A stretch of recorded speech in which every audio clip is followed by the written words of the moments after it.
Oops. Drinks on me, girls on me, on the dance floor. All eyes on me, party like a rock star. You can find me in VIP. All eyes on me, yeah, where the girls are. This is how your night should be.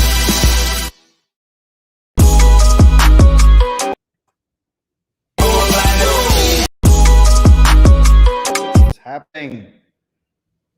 Sorry, technical difficulties.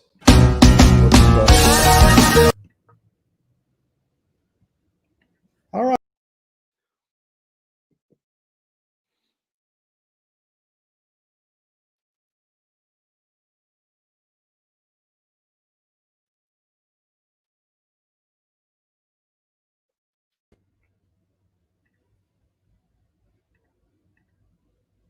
Can you still hear me, Rashad? Yep.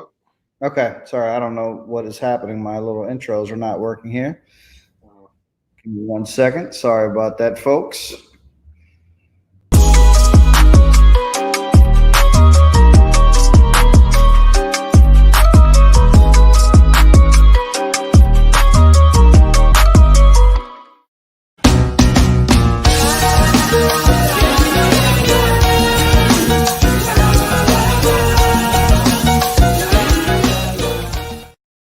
All right.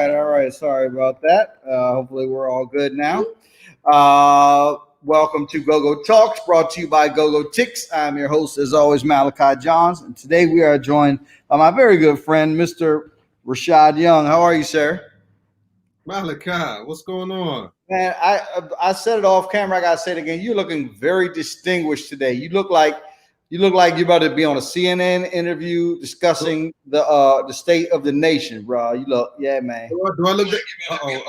Look! You caught me trying to check myself on my own phone. I don't see you though. Oh, you don't see me now? Nah, all I see is Gogo. Oh, okay. Hold on. Yeah. Come on, Malachi, don't make me look bad. You got me out here in the ocean. There's a slight technical difficulties happening today, which don't usually happen. I'm not sure, but I think. Can you see me now? I can definitely see you now. When I see myself. Okay, hold on 1 second, because I'm getting a text. So part of maybe some of the reason why this is happening. I shared this feed with one GoGo World, and so we're sending a feed over to them as well. Yeah. And he told me that they're not seeing anything on over there. So I don't know if maybe there's some kind of error happening because of that. It shouldn't be. Give me 1 second. I want to make sure we get you. Okay. Happening because of that. Okay. Well, we're good on my YouTube. Let's see. You just checked yourself on your phone, right? And you were good. I don't know. Let me see. Okay. Yeah. And look, the feed is up. Mm-hmm. All right. Well, yeah, I'm not sure what's happening there, but we'll check with him later. Let's see. We're getting okay. So my man Brooks is on here. He said he's good. He can see everything. So okay. So now said we're good. Shout out to my boy Al Reynolds, man. He's a one of a kind of guy. Al Reynolds. You don't want to know him. Trust me. Okay. All right. So how you doing, man? You good? You look good, man. I am doing fantastic, man. I'm blessed to be here in these times. I'm feeling fantastic. I wish I was in LA right now. You know, you got off the East Coast a lot earlier than a lot of us did, but God bless you over there. Thanks, man. I appreciate it, man. Give me 1 second. Let me just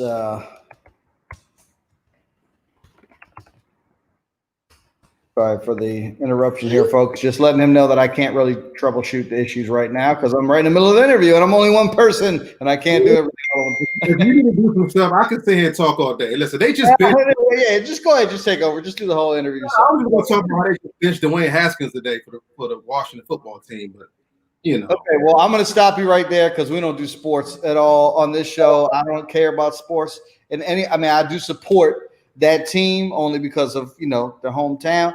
But yeah, but we don't talk about sports at all on here unless it's an analogy that has to do with music. But we're all good now. I let him know that I can't troubleshoot that right now. So sorry, folks, for the technical difficulties. Hopefully we're through all of that now. And we're about to get to our CNN interview here with Rashad Young. So thank you for joining us today again, man. We have known each other for a very, very long time, dude. I'm just realizing. And I'm going to interject some drama into this interview right now. Go ahead. I was the very first bass player in Mumbo Sauce. You were. And you fired me. I fired you? I don't remember firing you. I was the first bass player. I'm going to put it out there. When Mumbo Sauce was created, Rashad Young was the very first bass player. Ice was the first bass player. Ice was not the first bass player. It was you first. So why did I fire you? I don't remember. I'm laughing because I don't think you fired me. I think it was because you had like Smoke was the Congo player from Groovers. Yeah. You know, it was I don't even remember who the rest of the band was, but you know, it was Barry on the drums. Exactly. Play for Obi Tribe. It was Brooks saying, so Brooks is mad because he says I don't even remember him auditioning. We auditioned like 15 guitar players, Brooks, and all I was cared about was getting myself off of the guitar. So sorry, it was kind of a whirlwind.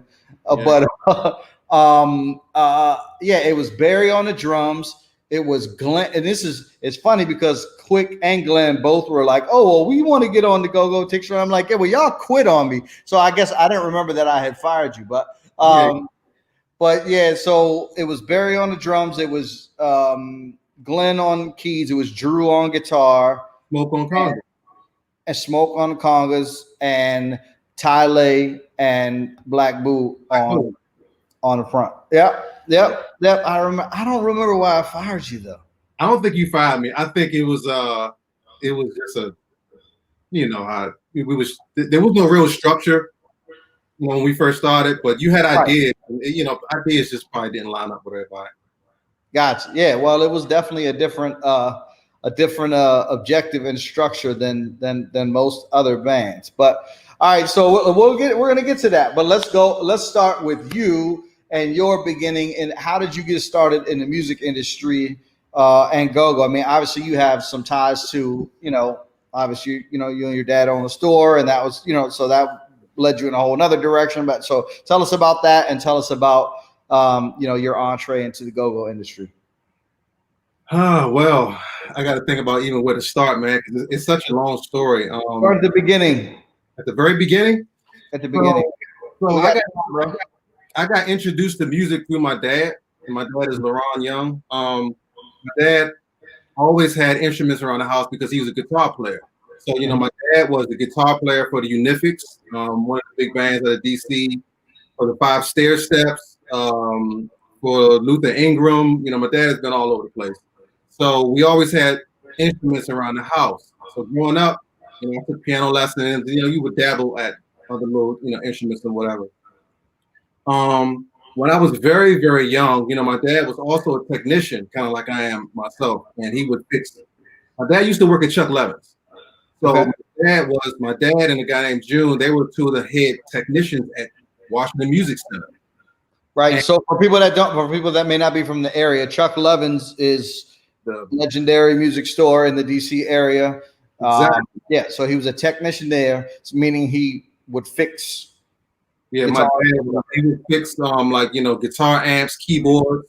He was the main guy there. And he left there. I'm telling this backstory because my dad was one of the main people who had everything to do with what I'm doing. He left there and opened up his own business with another gentleman that was there named June. Mm-hmm. And they opened up. Well, actually, before they opened that up, my dad was fixing equipment at our house in Forestville, Maryland. Okay. I was a kid. I was a baby.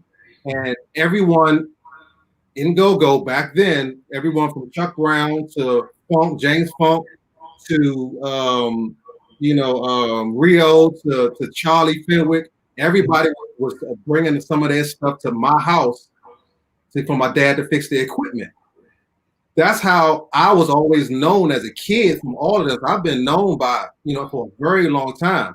So they kind of watched me grow up. All of the, I guess you could say old heads and go, but I don't like to use that word. But they all watched me grow up. Says the guy with the gray beard. And hey, listen, man. That's wisdom, right? That's wisdom. Nah, man, looks good on you, man. Looks good on you. So, so they eventually opened up their own store. Right. And in the store, it was a music store and we fixed stuff. So I was around music all that time.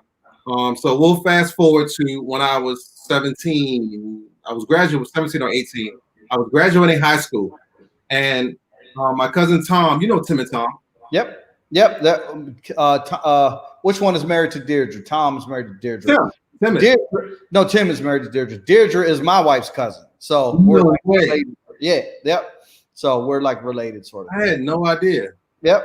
So, right. So I was just graduating from high school, from Suitland High School, and Tom called me and said, "Hey, man, we got a go-go band, and we need a bass player.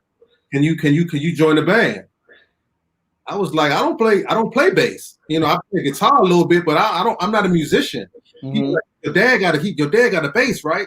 I said, yeah. He said, well, just bring it to practice. So I asked my dad, I said, Dad, can I use your bass? Tom wants me to be in a band, I guess. He was like, yeah, go ahead. I took it to practice, and the name of the band was TKO, Total Chaos. And it was an Uptown 7th and Taylor band. Okay. Like 7th and Taylor, somewhere around there in DC. I took it to practice, and the only thing I could do was this. That's all you need, bro, for go-go. I didn't even know how to tune the bass. I didn't even know that. But I had an ear. So I went there and I would just turn the pegs to sound close to the songs. And they thought I was hot. So I just got in where I fit in. That was the very first band I was in, thanks to Tom. Tim was one of the singers in the band as well. I believe at that time, I think he was. That's cool. So yeah. So come to find out we're related and we didn't even know it. Like, yeah. There you go. All right. Something every day. Gogotalx, bringing the community together, bro. Me. Like, I need one of those. I need to get one of those. How can I do that? I need to get one of those. So I can trigger that when somebody says something fine. I got to hit my man DJ. Another one because Kevin Hart got that one. You said what? You got to get another sound effect because Kevin Hart has told that one. Man, he can't beat me. He's only like 4 feet tall. I'm not worried about no Kevin Hart. Anyway. All right, so TKO. So you're boom, and all I can do. Did you like as you were doing that, did you decide to like really start? I mean, obviously you did because you're clearly a great bass player, so you clearly figured out how to do some other stuff. I mean, at that time, I still didn't know. I was 18. I was graduating high school. It was the summer. And, I was like, wow, I'm in the band. Cool. So we had a show. My very first show was outside on like Taylor Street. It was like Sideshow Band. I don't remember that band. Sideshow. I remember them. Yeah, they used to play with us in Annapolis. Yep. They used to play with Occupation in Annapolis. Yep. It was like a block party kind of thing. I was so out of tune the whole show. I didn't tune the bass. They still have the video to that. I can't even watch it. It was so bad. Oh, I need to see it. I'm gonna hit our cousin and I'm gonna get that video and I'm gonna post it. Man, no. I'll pay you not to do that. So Gogotalx is blackmailing people left and right. That's about to be my new racket. There you go. So yeah, man. So after that, I joined. So I went to college. And I was still with Total Chaos for a little while. I don't remember how that ended, but I met another dude named DJ. And I don't remember how we met. He may have come to the store. I don't remember. And I joined another band called Mental Attraction. I never knew you played for Mental Attraction ever. I never knew that. Now. So I big BJ, my boy. Wait a minute, real quick, before we get to BJ though, where'd you go to college? Morgan State. Morgan, right? And what year were you there? What year did I go? Yeah. 97. HBCU, babe. 97. Because I don't know if you know, but I went to Morgan too. I went to Morgan. I went to Montana. Yes, I went to Montana State my first year out of high school because my father was a professor there. I hated Montana, so I came back and I went to Morgan for a year. And then I think I stopped going to school. It's a little hazy. I think I stopped going to school, and then I went back to Morgan again. And then I left Morgan again, and then I went back to Montana again. And all the years that happened are sort of hazy. But through this interview series, I have realized that I was at Morgan at the same time as a lot of other people in GoGo and didn't even know it, which is crazy. So I may have been there in '97. It's entirely possible. See, Morgan was a catalyst because it was far enough to be away from home and go to college, but close enough that you can come home and do shows. Yep. You know, and that's what happened. You know, what I was doing with Mental Attraction. Once I got with them, I was going back and forth to practice and shows and stuff like that. 97 Mental Attraction was around in '97. I didn't even realize they'd been around that long. I didn't get with them until, it may have been 97, 98. And they have been around that long. Wow. Yes. BJ's a soldier, boy. Soldier. Boy, he's still pushing. Nah, he's a good dude, man. I talked to him a couple of months ago, and hope I injected some positivity into his into his outlook on things, because as we all do in this game, have some rough times and rough go of it, and you know what I'm saying. But it was a really good conversation with him. I enjoyed it a lot, and I wish him the best as always. Right. So anyway, so you're playing for Mental Attraction in '97. That was, I think it was 90. I want to say 97, 98, 99, something like that. But anyway, so yeah, and that band was like, to me, it was kind of a step up from Total Chaos. You know what I mean? Just in a lot of different areas, and Mental Attraction was a Maryland band. Total Chaos was a DC band. Right. And Total Chaos was more Timbali band. Mental Attraction was pretty much more Congos. So this is still, 98 was still like pre-bounce beat though. So it wasn't really like bounce. It was just Timbali. It's just Timbali. It was more that Essence Backyard style. Yep. Yeah. You know what I mean? Everything was still based around a dope jam kind of. Yeah. That kind of groove. So it was an interesting transition going to, Congo, but I grew up in Maryland, so it was pretty easy. Mm-hmm. And Bam was the drummer. Rest in peace, Bam. Yeah, rest in peace. He was a monster, man. I remember. And he had a groove, man. So, but yeah, so I did that, and I remember, I think it was '99. I was in Morgan State, and this time I was staying in, for all you people who went to Morgan, I was staying, in Argonne at the time, which is kind of like a co-ed, kind of a multiplex kind of dorm situation. Yep. And I had a group of friends, Tom and everybody, and Backyard was very popular then. I grew up listening to a lot of most of North Junkyard. Mm-hmm. Backyard was very popular, and they were coming up to Morgan a lot. We would go see them. And one of my friends, including Tom and a guy named Josh, they started talking about this band called UCB, and I had never heard of them.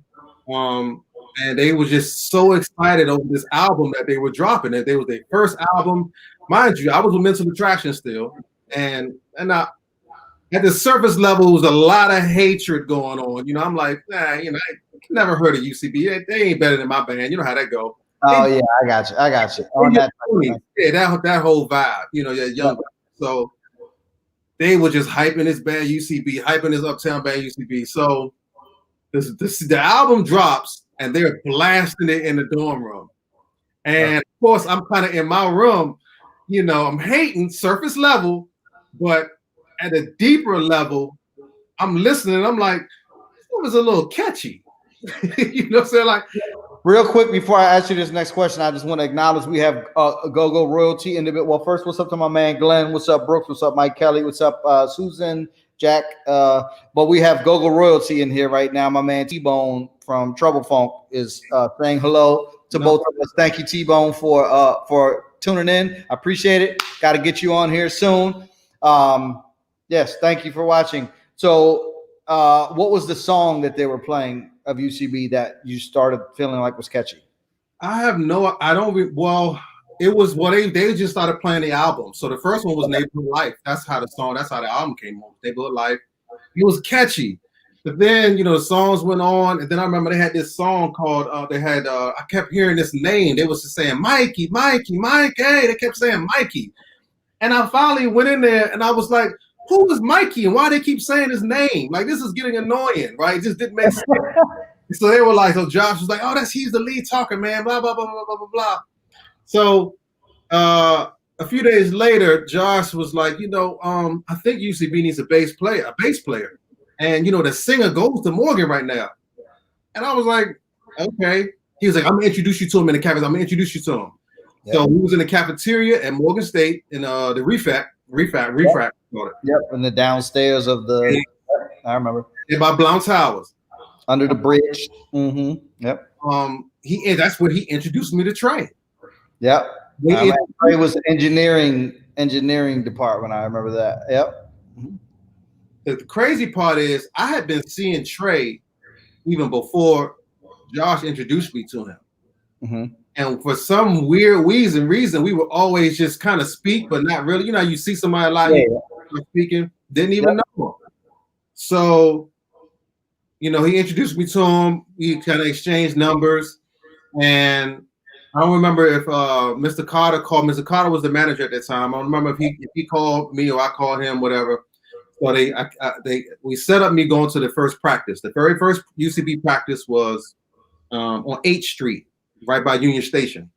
Okay. An old house, just kind of up or whatever. I walk in, I didn't know a soul, right? I walked in and we practiced, and I liked it. We got my man Slump in here. There he is, and Ron Backline. What's going on? So how did you? So for, 2 questions. One, what made you? It was just hearing their album that one time that made you interested enough to try to want to move on. Because if I understand correctly, you felt like the band you were already in was sort of at the same level. So what made you want to go try out for them? And how did DJ and those guys feel about the fact that you were, or did they even know that you were auditioning? You just gave me a memory. So we were playing at the Icebox. I was playing with Mental Attraction at the Icebox. This was before I met Trey. All right. Okay. But I had known about the band. Josh had already told me about it. So we were at the Icebox, just so happened, and we played right before UCB did. So we got off stage. I was like, let me check this band out, right? And when it was their turn, like you could see, don't you remember this? If you're on the stage to the right, it was kind of the area where the band and stuff are. Yep. And they just had this following. They just like this little buzz around them, right? And I'm still in my hater head, right? I'm just like, right? How do we do that? I haven't done anything in life, all right? And I'm just kind of hating for no reason a little bit. Oh shit, Easy's on here too. What's up, Eric? You got the whole damn band on here almost. We're waiting for Trey and everybody show up. Why do we do that? Why do we hate? Why do we do that? It's a younger mindset. It's a young mindset of I just want sure though, because people still do it now, and we're like, they do, I guess, but I don't know. It's just that mindset of I think I'm better than the next person, and then that ultimately turns into I think I'm better than the next band, and it's a competition, but we have not learned as human beings, I guess, in this genre or this area to have competition, but make it not a negative thing. You know what I'm saying? A lot of that has to do with what we're seeing, what we see, and what we hear. You know what I'm saying? Our entertainment. Well, I'm only harping on that because I feel like that is a lot of the issue that we have with progressing. Absolutely. And beyond the confines of the DMV is that we feel like we think it's a zero-sum game.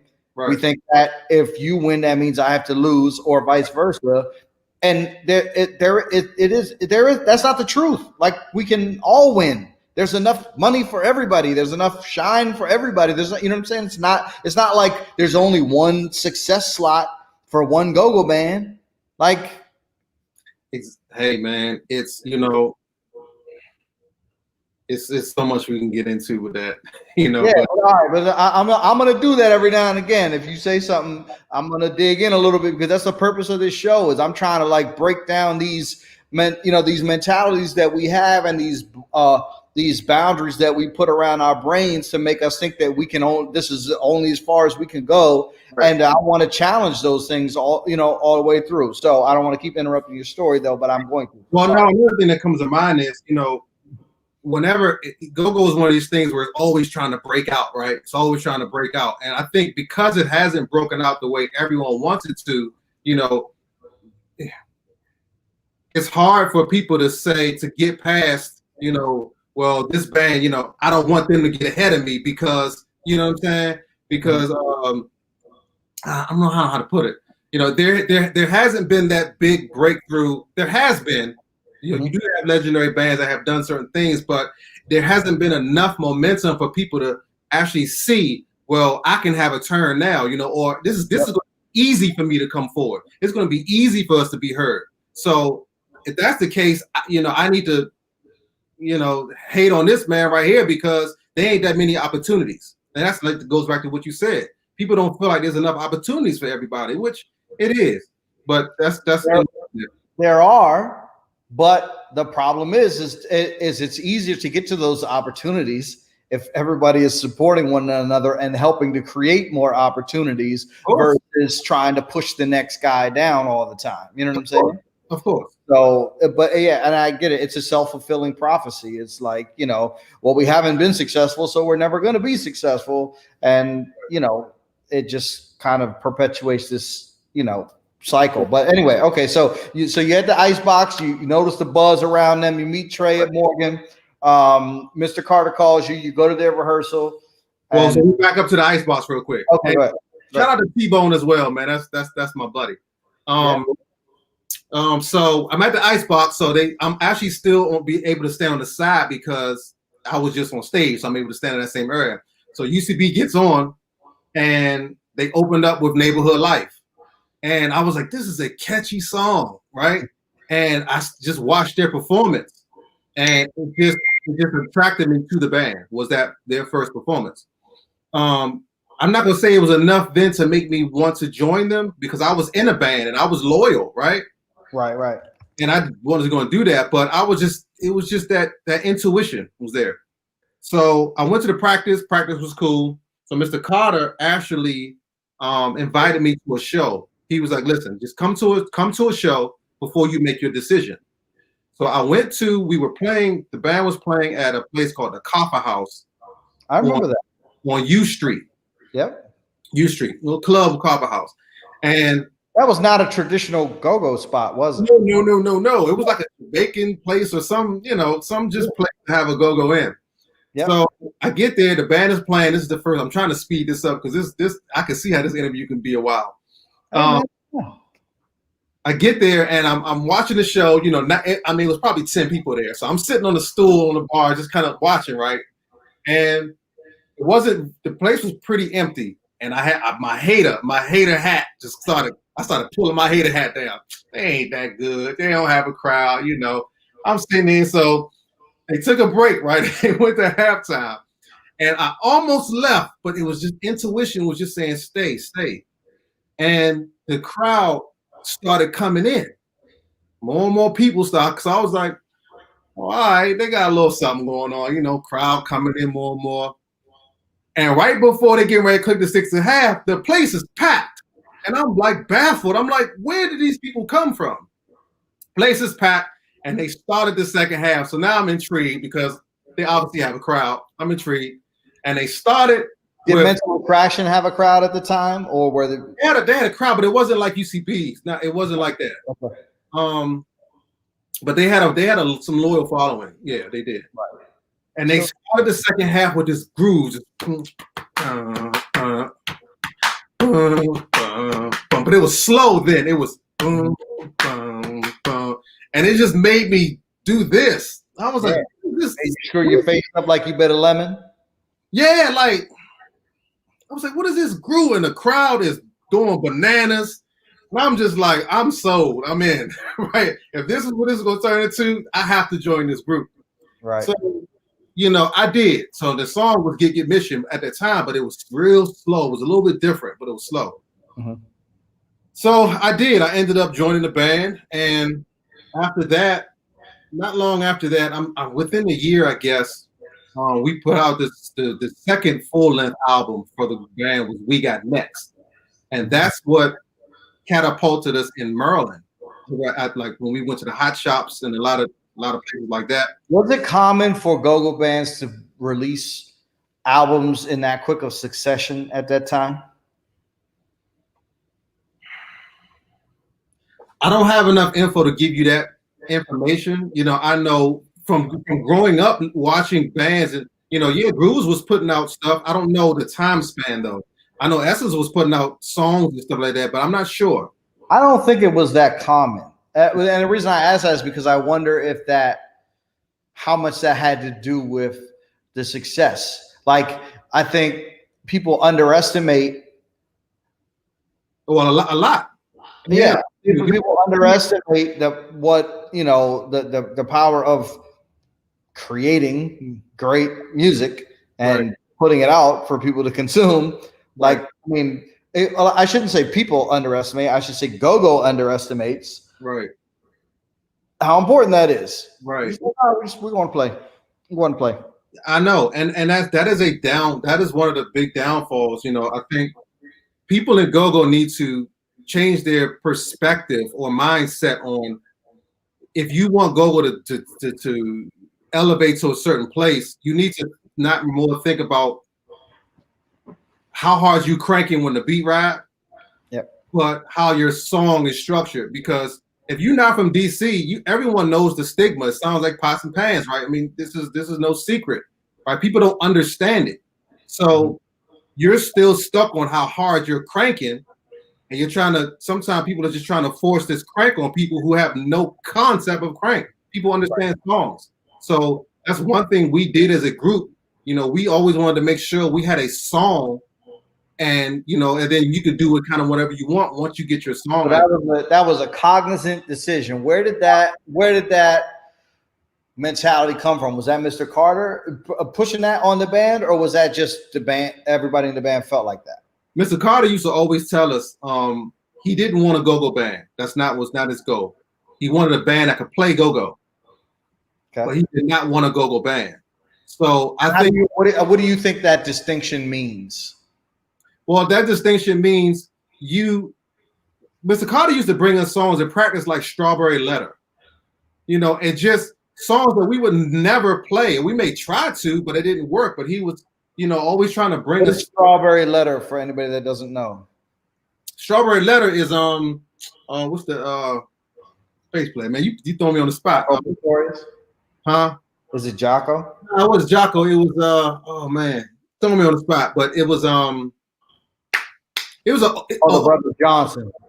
Yeah, kind of like a Louis Johnson kind of a record.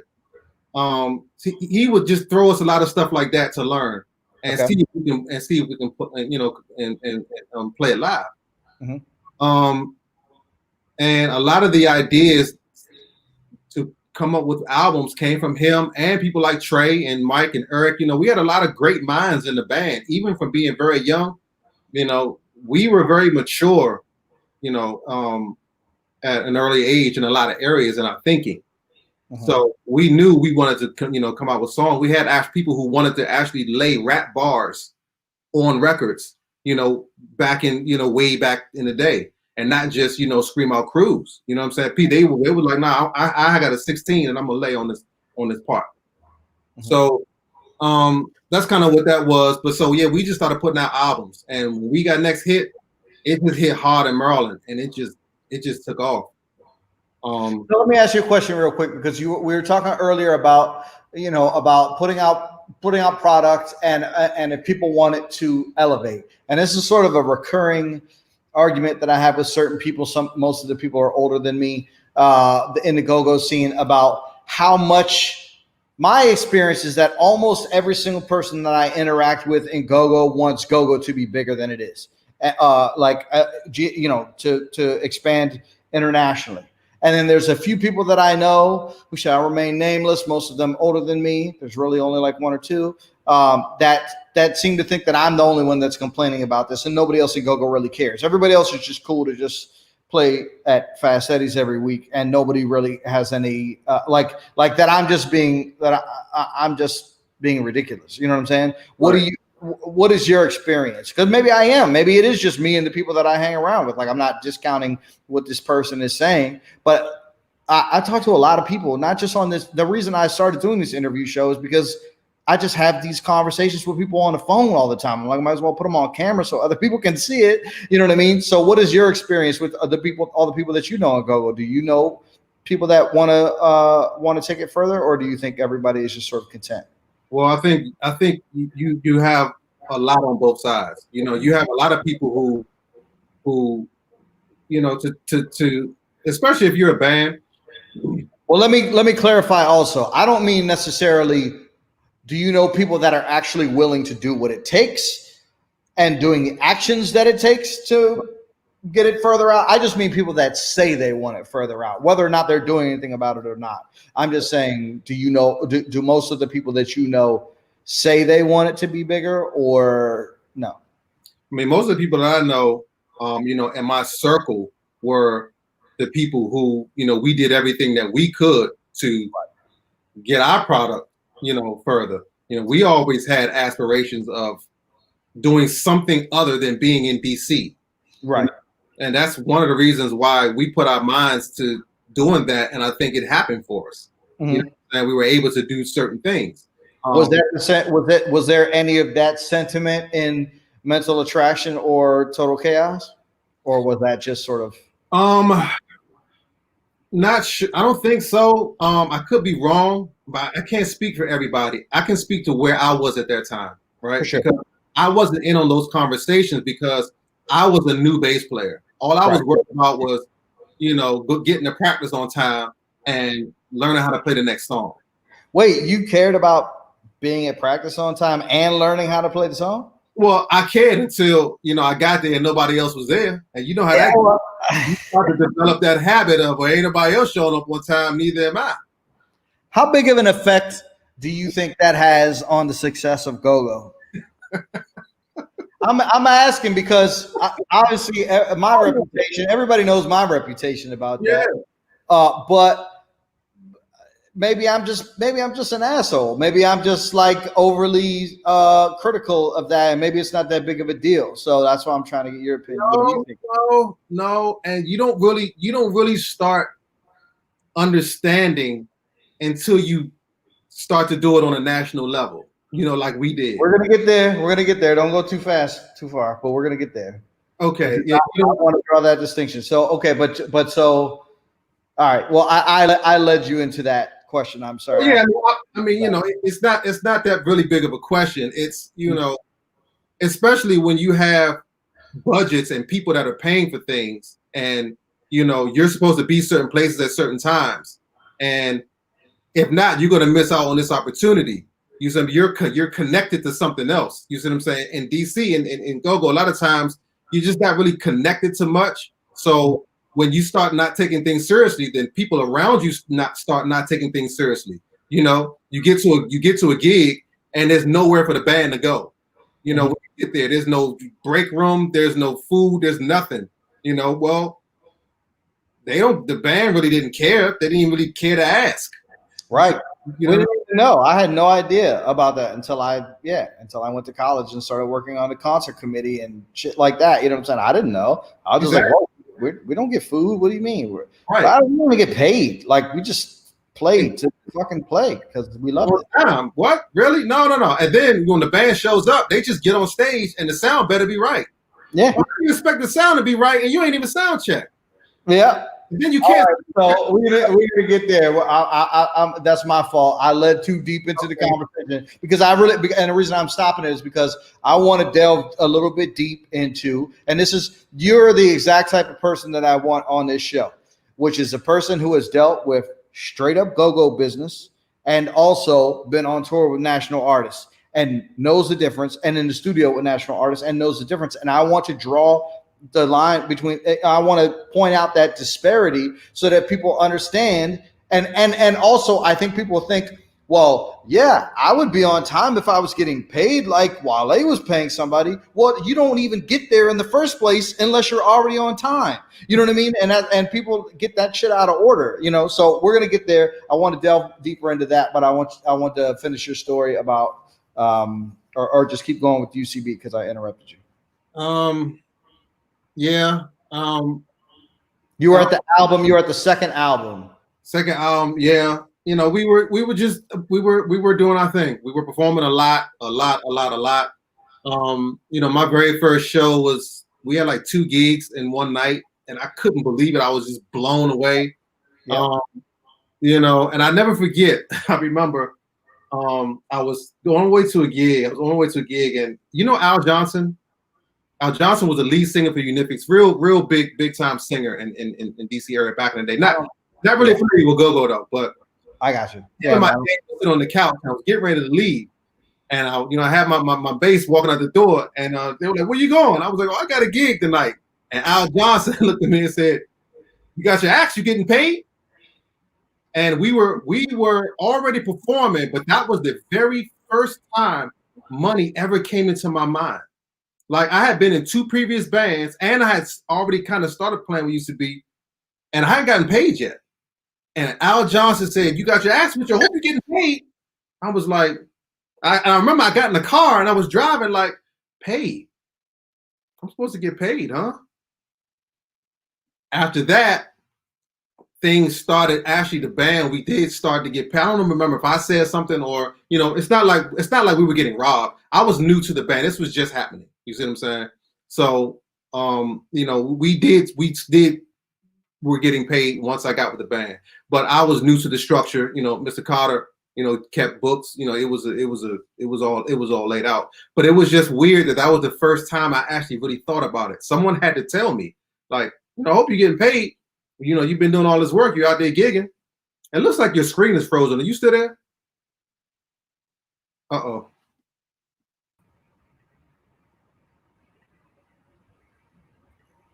All right, I think I got you back. You came in here and broke everything. Man, you're the technical dude, and you're in here breaking everything up. Yeah, I don't know what happened there. But Al Johnson said, "You got your axe, are you getting paid?" Right. He was just like, you know, yeah. I mean, you know, he was the first person that it kind of resonated in my mind. I got in the car and I was just like, paid. Like, I'm supposed to get paid, right? I am supposed to get paid. How long had you been playing Go-Go, and how long had you been playing with UCB before this night? I had just started playing with UCB at the time. Okay. So, you know, I was just getting into the pay structure and all that. So it's not like I wasn't getting paid from the jump. But I had been in 2 previous bands. I hadn't gotten paid, not that I can remember, but I just remember it just dawned on me in the car ride to the gig, like, yeah, I guess money should be involved here. You know what I mean? So yeah, just what do you think a rough estimate of how many people were coming to see UCB per night at that time was, like an average? Like I say, my very first show, we played at the Palace on Kennedy Street, KDY. That place held, man, 200-300 people. Okay. And about how much you think a ticket was? Oh, it was jam-packed to capacity. No, how much you think a ticket was? How much did it cost? At that time, I would probably say maybe $20, maybe 20. $20 times 300 people, that's $6,000 gross, which means you guys should probably have been getting paid around $3,600 for the band. Okay. Right. We went to the very next show at the place called the Recovery Room. Mm-hmm. Jam-packed. This was in 99. Yeah. You know what I'm saying? We had 2 sold-out shows, right? I was still clueless of the pay structure. I was young. I was a big player. I was, you know, there was a crowd in front of me. That's all I cared about. Right. You know what I mean? Wow, I think I'm popular now, or something, you know, to that nature. So,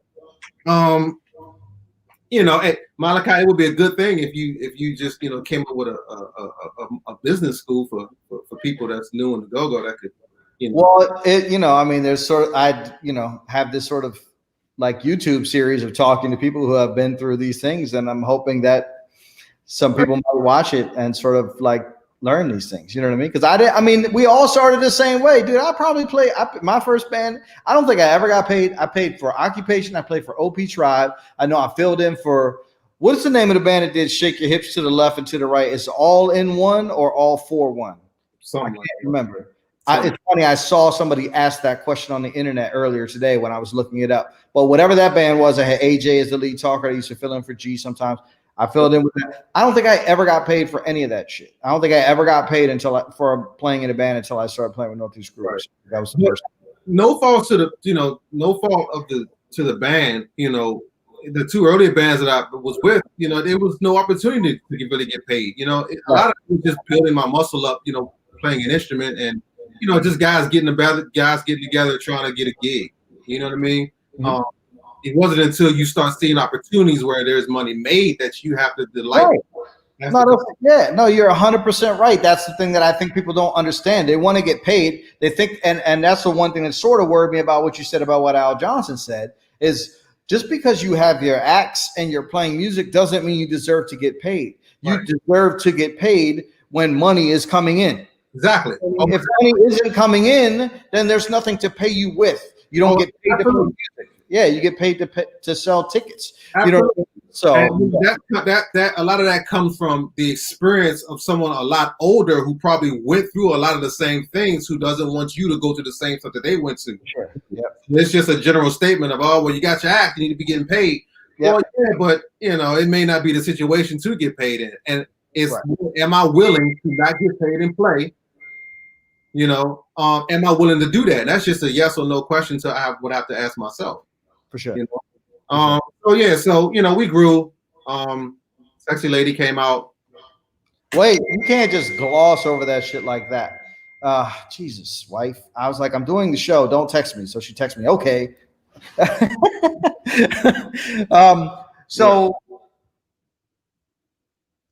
I want to talk about the recording, the creation, and the recording process of Sexy Lady. We don't have to get too deep into detail, but I just want to give some context. And then the reason why I want to give some context is I want to compare that to what your experience was with recording with larger artists, the similarities and the differences. Okay, we'll do it briefly. Well, yes, I was the tech guy behind all of that. So and I know Eric and Trey, I think, have talked about this, how Sexy Lady came about. I'll just say it again real quick. Sexy Lady, Trey brought the idea to band practice. It's all true. We learned the riff to Sexy Lady, and the very first time we played it, we was at Morgan State actually. And the power goes out, and we're still playing it, and the crowd is just going bananas. And we're like, we couldn't understand why they were going crazy, but it was something about the song that they just was still going crazy. So you think that the crowd at that time even knew the original song? No. Yeah, they just liked it. Wasn't out yet. The song wasn't out yet. We would no, I mean the original song, the "Don't Disturb This Groove." I mean, where the riff comes from. They were kids. They didn't know the "Don't Disturb This Groove." I mean, they may have, but it was just a feel. It was just one of those nights. So we would continue to play it. And when we first started playing it, that was kind of one of the only times that people partied to it. A lot of other times, people just kind of stood there and kind of thought it was interesting. We played at the Tunnel one time, right? It was a whole bunch of other bands on the card. And we played Sexy Lady, and the crowd stopped dancing and stood there and stared at it. They watched us. They just watched. The song really wasn't out yet. Didn't have any steam. I remember that. The Tunnel held 1,500 people, right? They stood there and watched it. They didn't know the song. I remember we came off stage, and I don't remember what band it was, but it was a lot of bands. More than that. I think it holds more than that because Echo Stage now holds 4,000. I think the Echo Stage footprint is bigger than the Tunnel was, even though it's the same building. But I think it was like 2,000, 2,500. Yeah. The place was packed. We came on stage, and the bands on the side, they were like, yo, what song is that y'all played up there? And they were like, whatever it is, that's going to be a hit. Wait, so this is the same night where people are just standing there looking? This is another night. We were playing the song. Okay. We were introducing people to the song, right? Yep. Because the song had hooks, it had raps, it had verses, had the hook, whatever. So it was a little different format than go-go, but we were introducing it a certain way. Wait, I want to stick on that for a second because that's something that's super, super, super, super, super important. That's the one thing I used to tell Mumbo Sauce from the very beginning. I was like, listen, we are playing original music that people have never heard before, and we're not riding the beat all night long. So be prepared already from the beginning. A lot of you come from other go-go bands that just play straight go-go and people dance from the beginning to the end. Be prepared for people to not dance. Be prepared for people to just sit there and look at you. But understand that if you go to another concert in another genre of music, people don't dance from the beginning to the end either. And so that's not the measure of success in other genres of music in the way that it is in go-go. So just because they're not dancing right now doesn't mean they don't like it. Exactly. You know what I mean? And so that's a perfect example of that being the case. And it was the same thing with us. It was like we would play Miracles, before it came out, and people would, they would dance around, put it whatever, oh, this is cool or whatever. But then when the song hit on the radio, and we were at the Yendi was just talking about it a couple of weeks ago, when we were at the Black Family Reunion down on the National Mall, we played the first 3 notes, and like 500 people just came running from the other side of the field.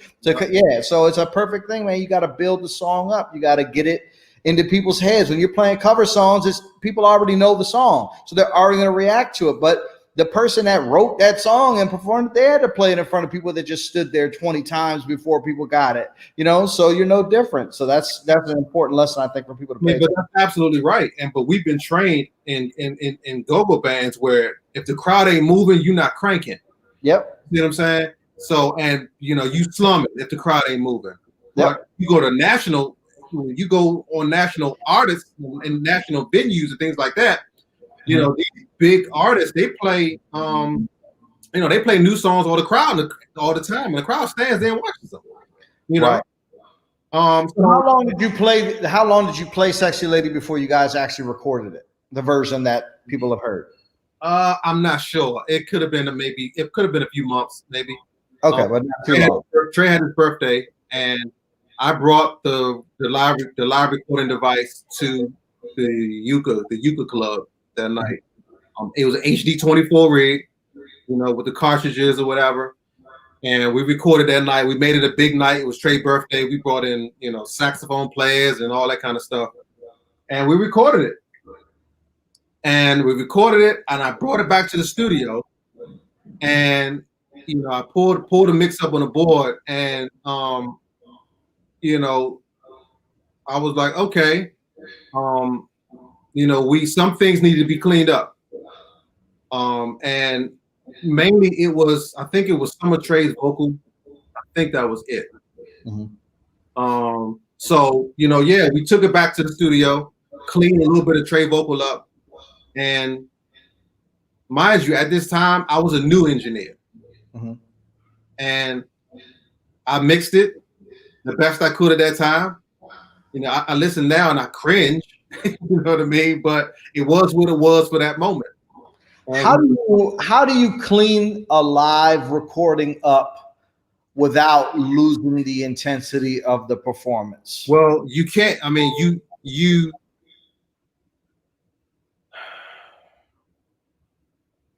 luckily, in layman's terms, we didn't really have to touch the groove, the drums, the percussion, everything else is pretty much live. You know what I'm saying?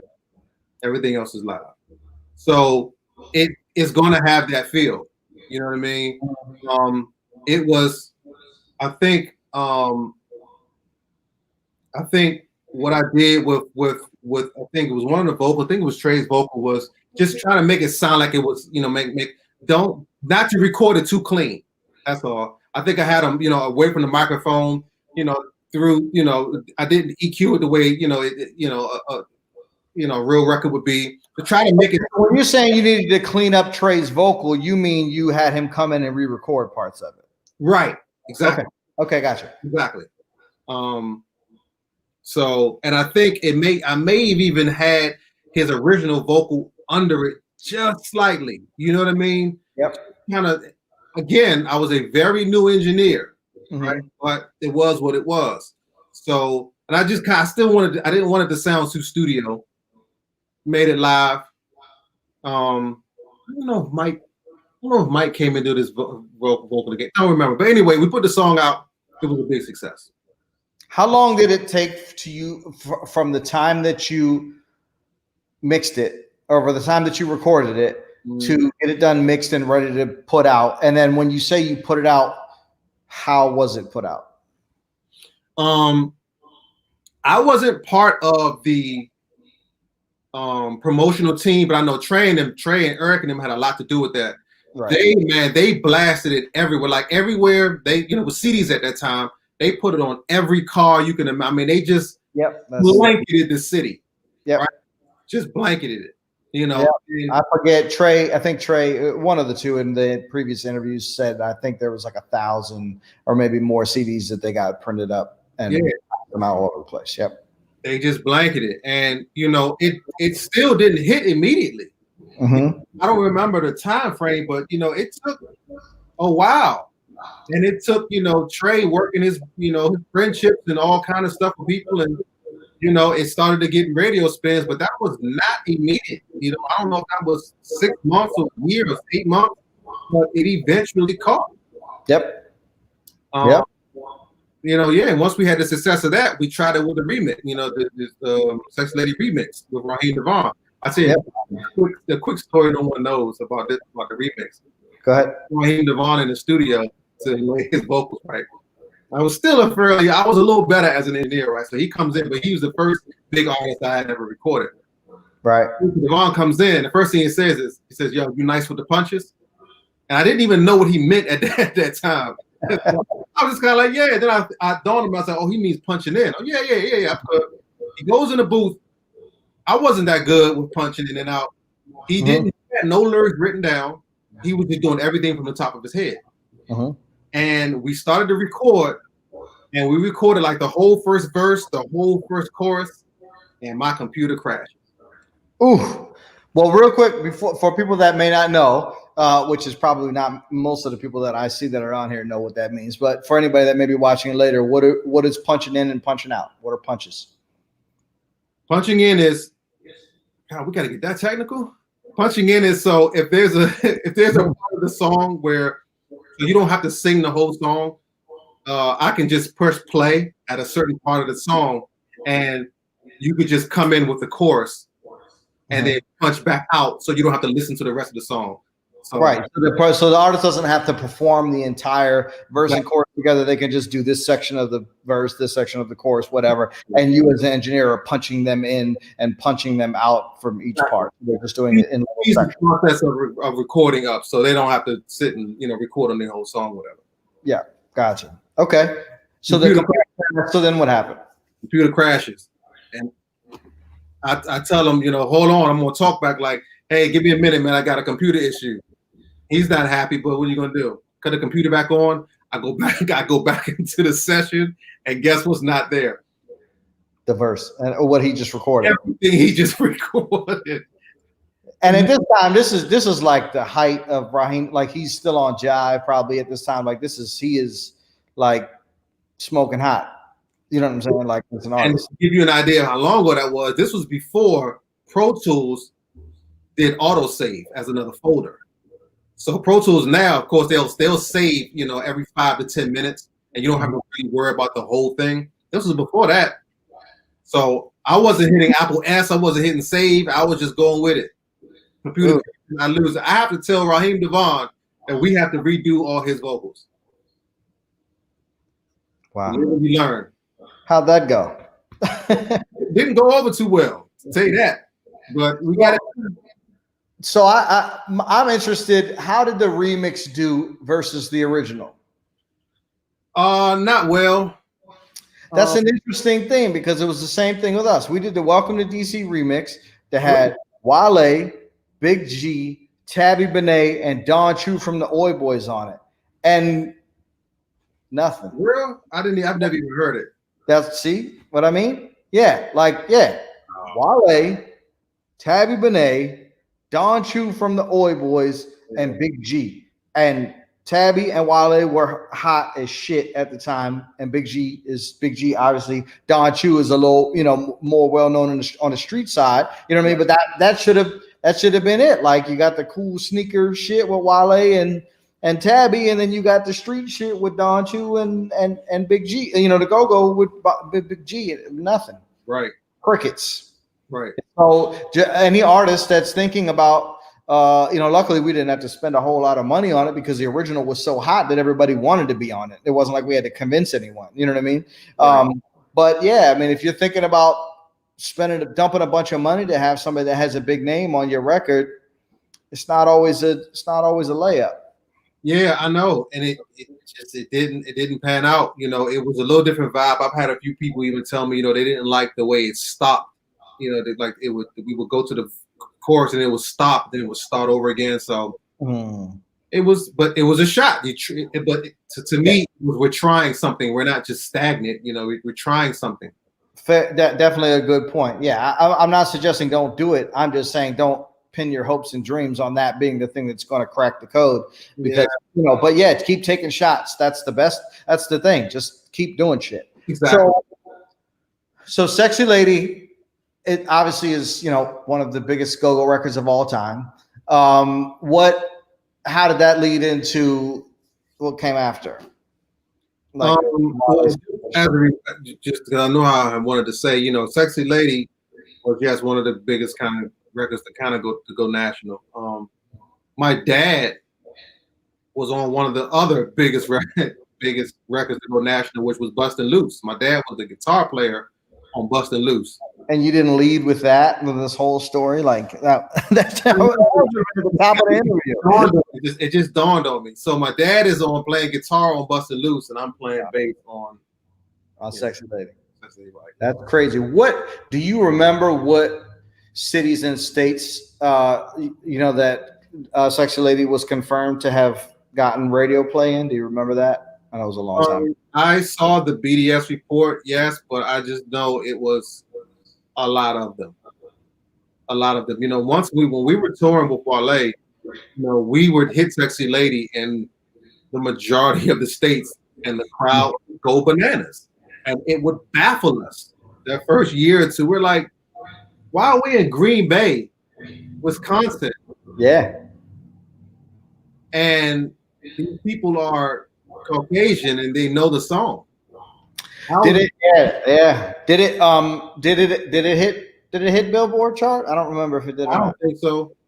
Gotcha. So that's really impressive for it to be, I feel like it had to, because Welcome to DC did. You know what I'm saying? And y'all were easily got as many spins as Welcome to DC did. I didn't even check. Yeah. So okay, I want to get into that with in that question with the Wale thing. So was that? I mean, after Sexy Lady, what was sort of like? Did the band think like this is it? We're on our way. Like we're about to go on tour. Like what was the sentiment in the band? Well, we need more records. The sentiment was we finally had one that that was doing something, and it was something that you can sustain and eat off of, right? Mm-hmm. We need more. We need more albums. We need more songs like this. So we started to try to replicate that formula. Song comes on, you got a hook, verse, beat ride. We try to replicate that a lot. Mm-hmm. So and we started thinking about not just playing in DC. That's why Mr. Carter started taking us to Jamaica and all these other kind of places to do shows and just kind of get more exposure. Mm-hmm. So when you went to Jamaica, was that like similar to how they do the Miami Takeover now, where it was like a trip where a bunch of people from DC went to Jamaica, or was it just you guys just went to Jamaica and played for people that lived in Jamaica? Yes, we were the first band to do it. Right. Like, to start doing the Caribbean stuff like that and traveling, we did that. But were people from DC going with you, or was it just you were going to play for the people that lived there? No, we were going to play for the people that lived there, but we took a few people the first time we went, like Scooby, and like OP Tribe, a couple of them guys, and like E. So we took people that we knew, but we were going there to perform for people in Jamaica, like at a hotel. You know what I mean?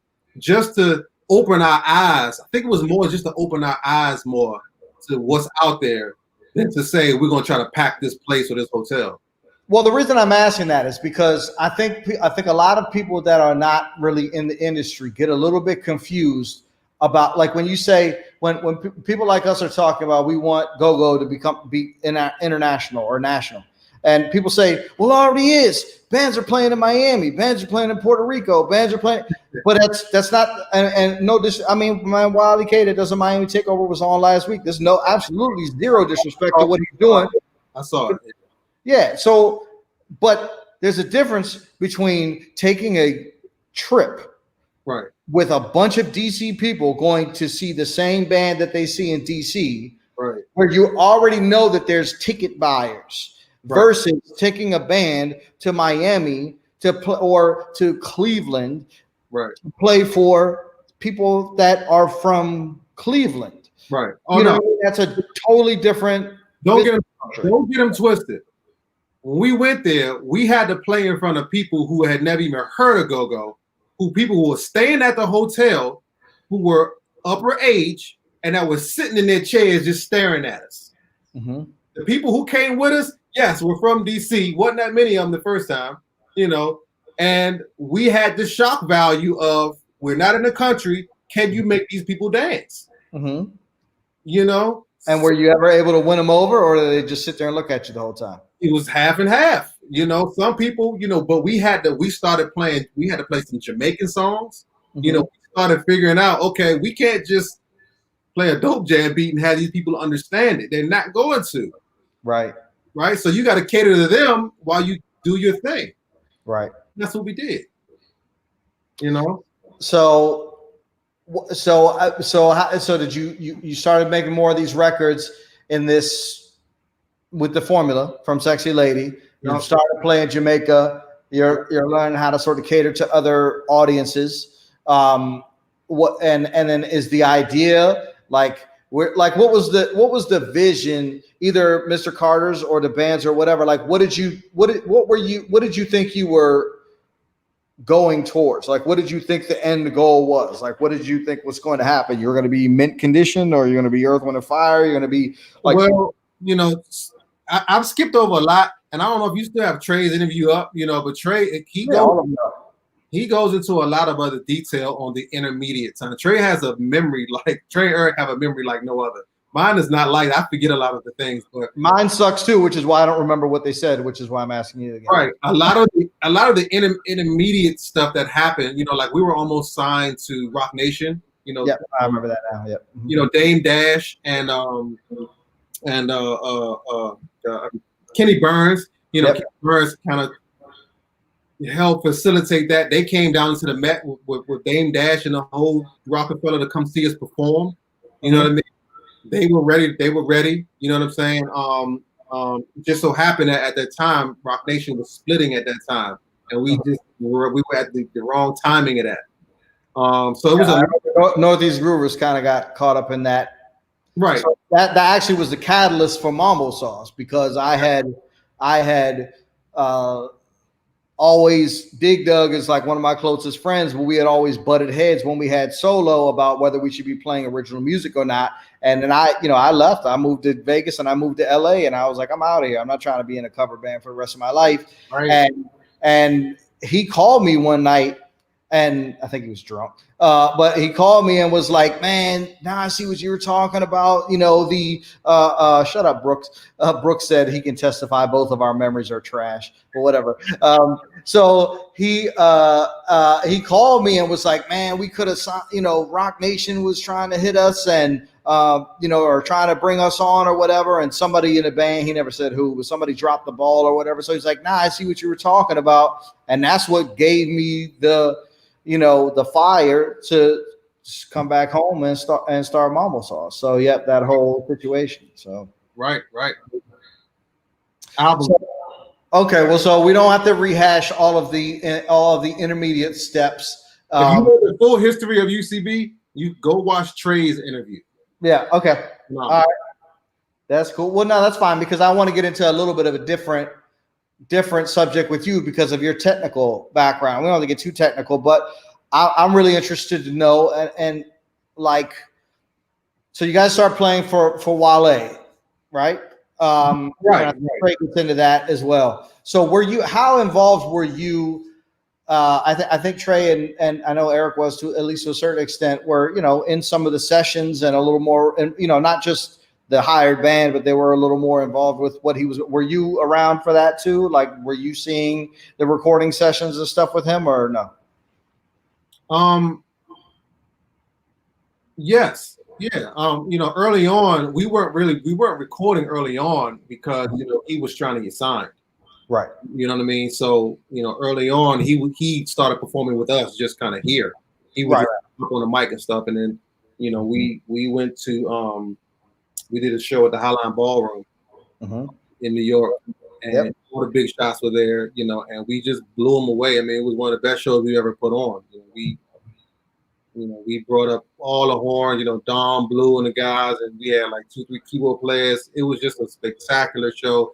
Jay-Z and Leonardo DiCaprio was there. It was fantastic. They signed him after all of that, and then we immediately kind of started touring. Right.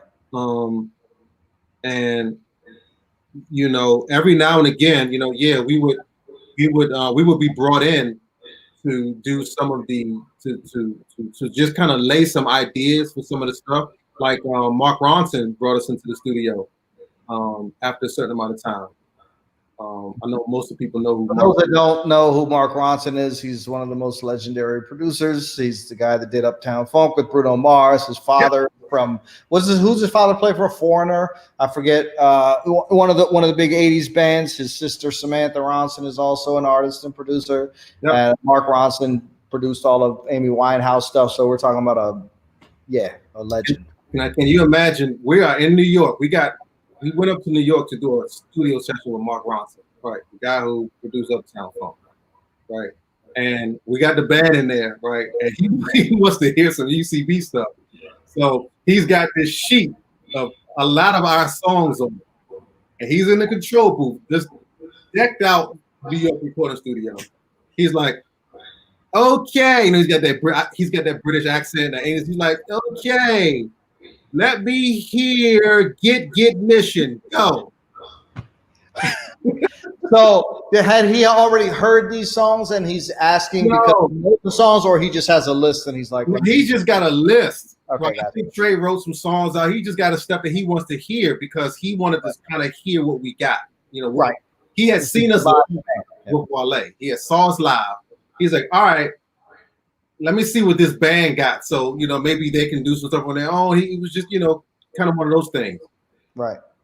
And also it was for some stuff for one of Wale's album, I think it was pre I'm so drawing a blank tonight, man.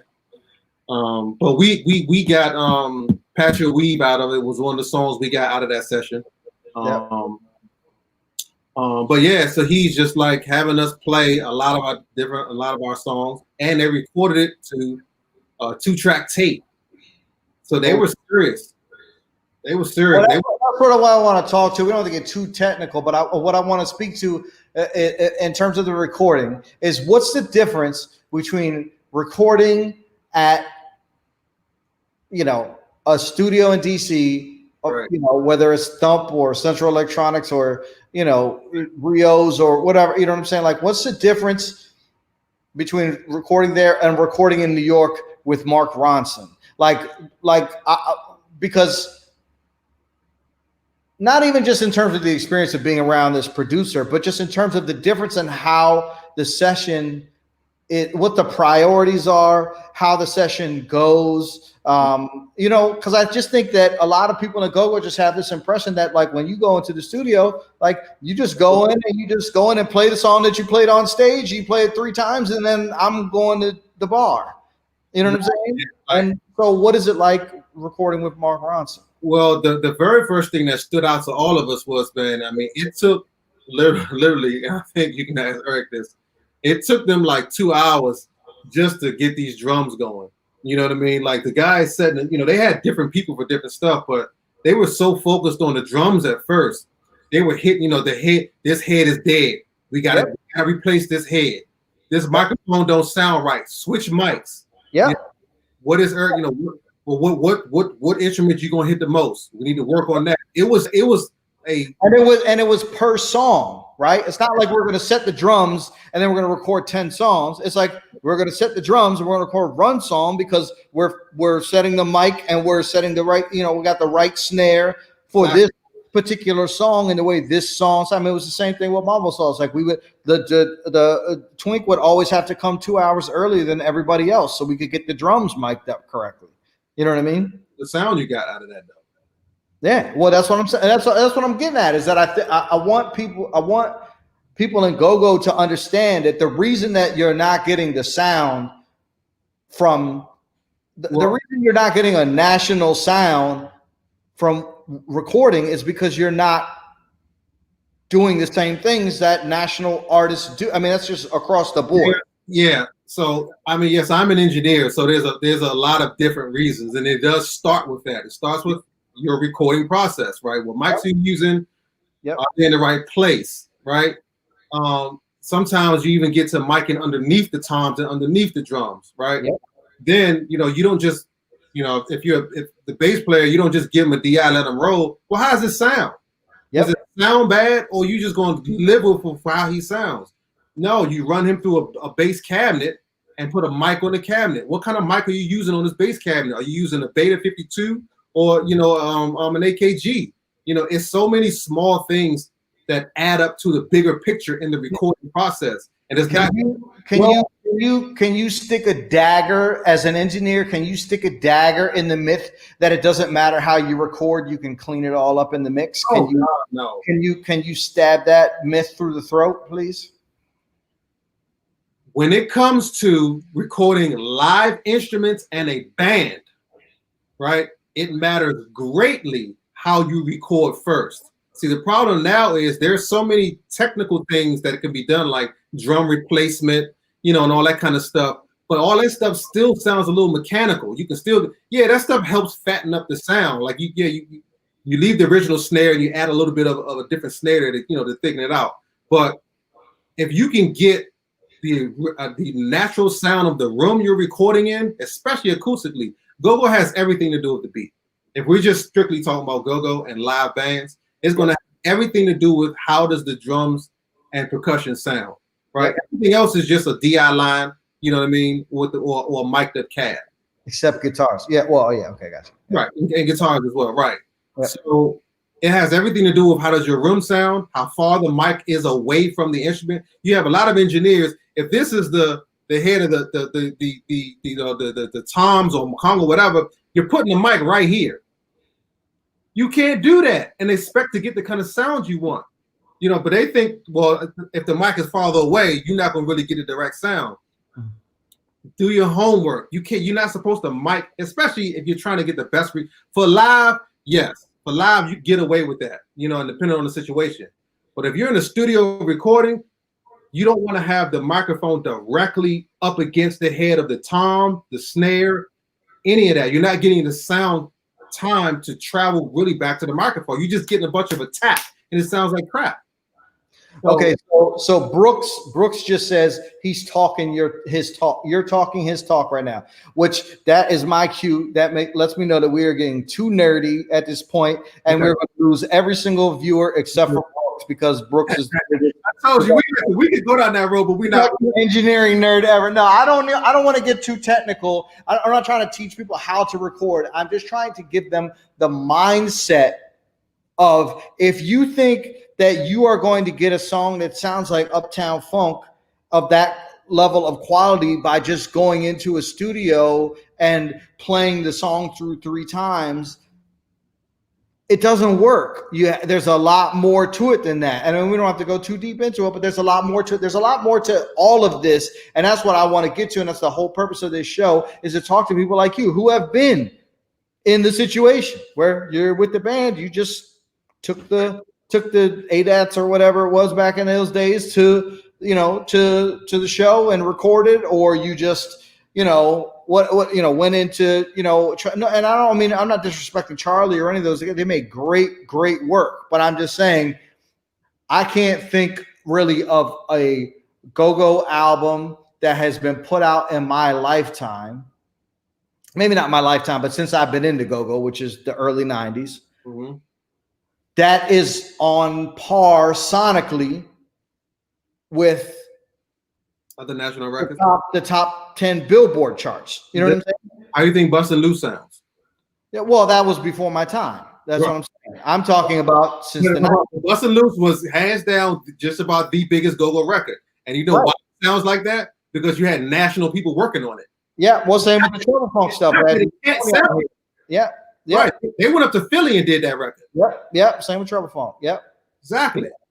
100%. Yeah. So I'm not saying that there aren't any good studios in the DMV, and I'm not saying that that none of the studios where go-go bands record are good studios. I'm just saying that you can have the best studio and the best engineer in the world. If you think you're going to go in there and play the song 3 times and walk out with a hit record, chances are pretty slim it's going to happen. So to me, I'm talking more to the bands, I got you, and the musicians than I am talking to the engineers, of the bunch. It's just but so I want to segue that into the touring situation. When you're performing with Wale, what is the difference? What's the difference between a UCB or a Mental Attraction show? I don't want to pick on Mental Attraction because BJ is my man. They're a great band. But what's the difference between a UCB show and a Wale show? Like, let's do a whole day of show. What is a day of a Wale show look like compared to the day of a UCB show look like? You're laughing, but this is important stuff that I really don't think people even understand the difference in the level of how these things are handled. So, yeah. So go ahead. You want to edit this and put this part first, or put some tag or something. I don't know, but so yeah, I mean. A regular, UCB show or something like that, which was just pretty much go-go. Yeah, you wake up, you do your day. If we know we're clicking the sticks at midnight, you're gonna show up at 11:48. You know what I mean? Try to plug up as fast as you can because you cool, and you get on stage and hope the sound is right. If it's how many drinks did you have before you got there at 11:48? Say it again. How many drinks did you have before you got there at 11:48? Well, seeing as though I don't drink alcohol right now, sir. Yeah, I don't either. But I'm just saying, I'm not. This is not necessarily Rashad's story. This is just. I know where you're going. I know where you're going. Right. Some people actually perform better in those states of minds. Some people don't. Right. But what happens is, when you get in that state of mind, and you don't have the support of people around you that are keeping structure, your structure is going to fall apart. So you get mad that your sound is not right. Well, did you ever think to have a sound check or to get there early to talk to the engineer to figure out your sound? No, you're not in the right mind to get that done. You see what I'm saying? Well, I would say I have met people who perform better slightly inebriated or intoxicated in some type of way. The amount of people that say that they perform better when they're in that state of mind versus the amount of people that actually are, there's a very large gap there, is all I'm saying. Everybody thinks they sound better because the same reason you think that girl is hot when you're drunk too, but she ain't. Right. That's the reason you think you sound good, but you don't. So anyway, I don't want to harp on that because that's a small thing. So so you get there at 11:48, you're yelling at the sound man because he doesn't have the amp, or he doesn't have your DI box or whatever, or you know what, you can. No, I don't want to do that. Never mind. I was going to say we could use when we were playing with Backyard together as an example, but I don't want to seem like we're trying to bash Backyard or anything like that. You know what I'm saying? So what's that? So I just remember we did that. Yeah. Me, you, and Eric, and Quick. Yeah. So you get there 11:48. You're cussing the sound man out, and then what happens? Yeah, the show was just gonna go on. And you're supposed to click the sticks at 12 o'clock. What time do you actually click the sticks? Oh well, You're supposed to play at 12:50. You know what I mean? 12:45. But mind you, there's no real consequences other than the crowd is just a little mad. You know what I mean? There's no structural consequences for you starting late. You know, it's and your same crowd that's been coming to see you for 20 years, they just, they're gonna start late anyway. So they get used to it also. You see what I'm saying? I've heard some people like chalk that up as just part of the culture, and it's like part of the allure of it. Like it makes it feel more dangerous or authentic or something. Like, how do you feel about that? Then stay in DC. Don't have aspirations to start working with professional people who you are not going to get the rest of your money if you're not on time. Right. Okay. So let's get to. Well, I don't want to get to professional people yet. I still want to get to that. How the rest of the show goes. Okay. So you start at 12:50. Roughly, how long do you play before you take a break? Well, I mean, a lot of that depends on the lead talker. You know what I mean? How you may play what 30, 45 minutes. I don't know, hour sometime. That just depends. There's no real average to that, I guess. Right. I got you. And then, okay. And then what happens on the break? Like, what do you do? What does the band do on the break? Well, 80% of the time, there's nowhere for the band to go. So you're going to hang around the band or you're going to mingle in the crowd. Right. Gotcha. If not, there may be a little back room or something. You just go back there and you just sitting there waiting, doing, nothing, until it's time to go back on stage. You go back on stage and that's it. Okay. And then how does the show normally end?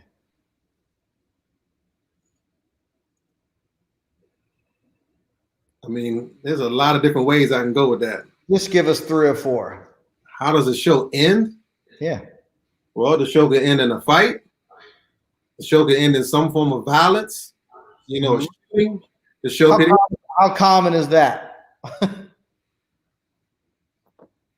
A lot more common than you want it to be.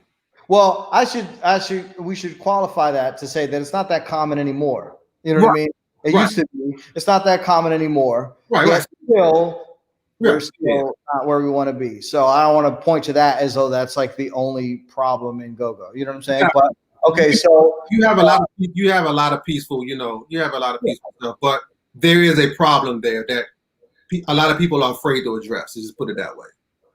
Right. I mean, I'm of the personal belief that that's not a go-go problem. That's a DC problem that permeates into the go-go. You know what I'm saying? It's just because that's where people that have beef with each other congregate, is at a go-go. You know what I mean? And they're drunk and they're high and, you know what I mean? And they're posturing for women and all of those things, coalesce into, a powder keg, but it doesn't have anything to do with the music in terms of what I'm saying, what I feel.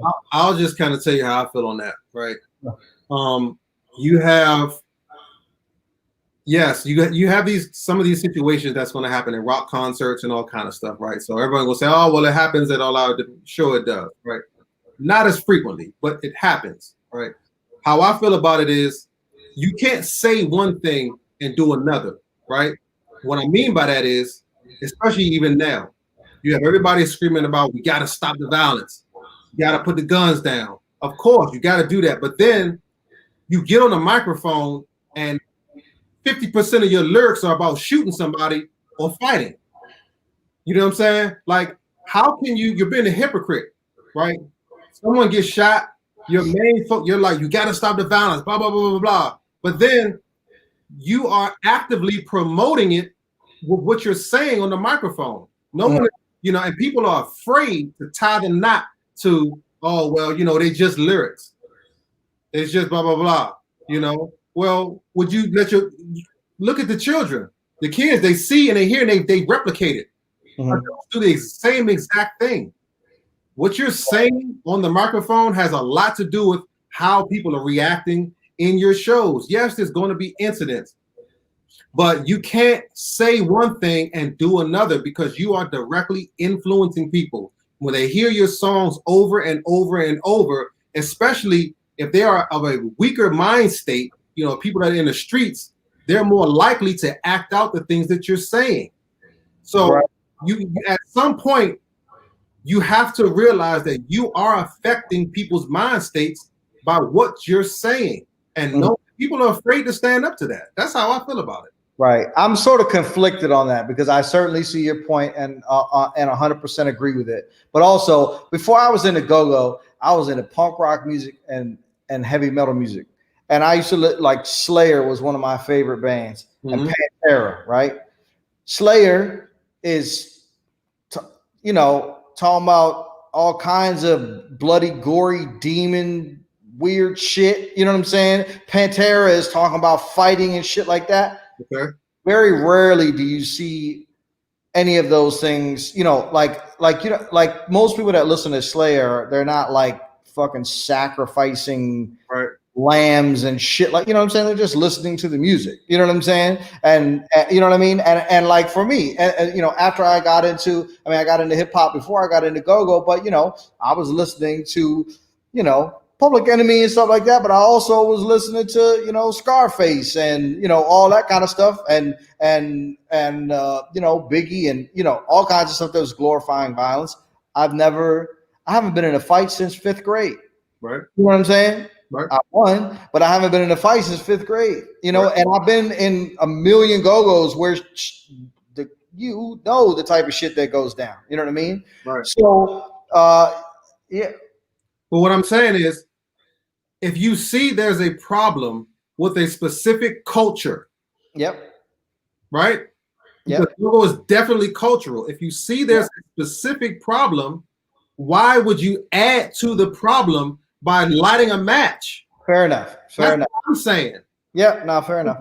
Look, there's rap. I mean, look how, you know how people, the rap lyrics, what they talk about, a rap, like I said, rock, they say all that. But if we have a specific problem in our culture and in our city, when they come in, all you're doing is lighting the match for something to come off, right? Oh, fair enough. Fair enough. That's what I'm saying. Don't be a hypocrite in that area. But I get you. 100%. I got you. So okay, so the show might end with a fight. It might end. In my experience, it might end 30 minutes later than it was supposed to end because the lead rapper doesn't want to stop playing, even though the band started playing 30 minutes late, and the club owner and the bartenders are trying to go home to their kids. You know what I'm saying? Oh, yeah.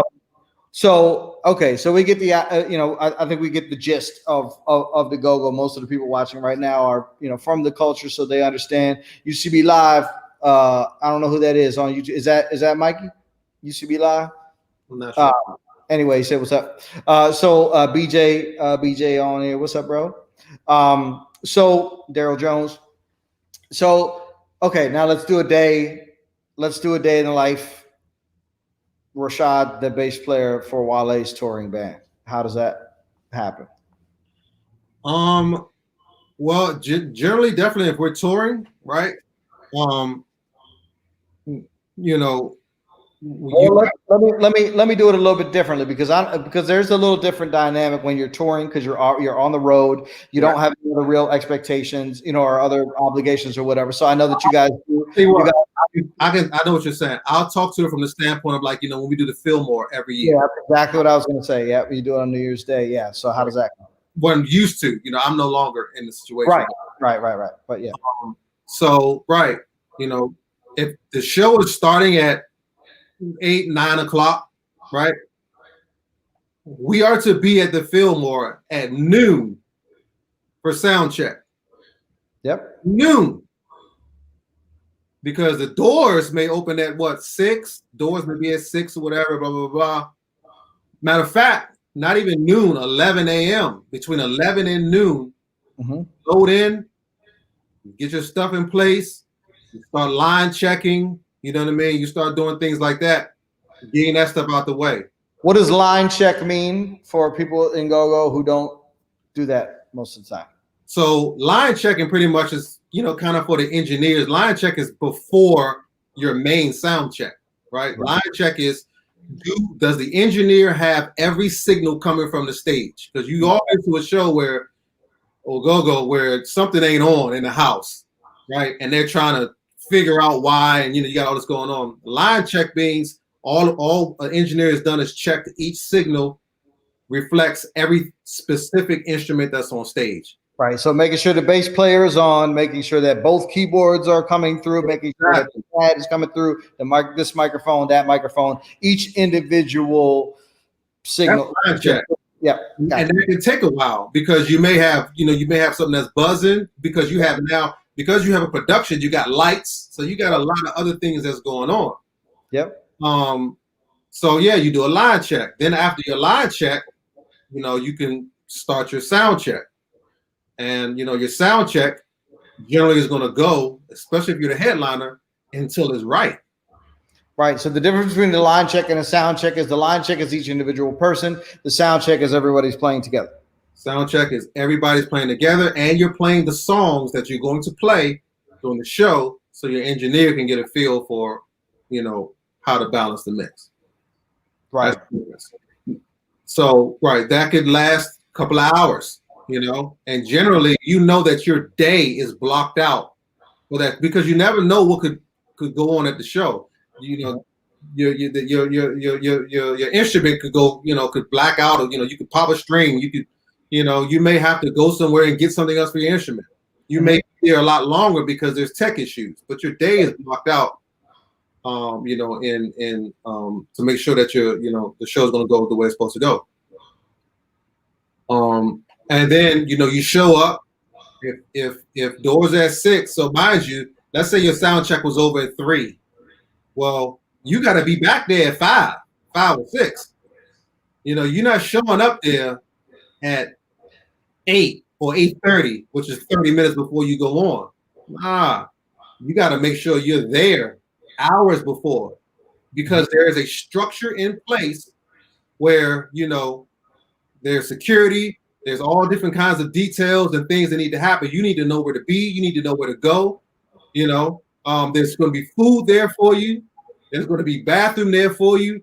You want to get there and relax yourself so you can mentally put yourself in the right space to get on stage. You're talking to each other. You're talking to the band, right? Yes, you may have practiced for weeks, but there's still stuff to discuss to make sure y'all are all on the same page. You can't do that if nobody is there. Right. So you're talking through the show, you're relaxed hours before, and then you get on stage and you do your thing, but it's a process. It's a full day process. So, so you show up at 11, you do your line check, you might sound check until 3 o'clock. You leave, go home, take a shower, whatever, assuming this is a local show in the town that you live in. You come back by 5 o'clock. You're there just on hand, just in case there's any issues. Say the show start. What time did we say the show started? 8 or 9? Well, let's say if doors is at 6. Doors will be at 6. Right. The headliner may go on at 9 because doors at 6. Then the show gonna start at 7.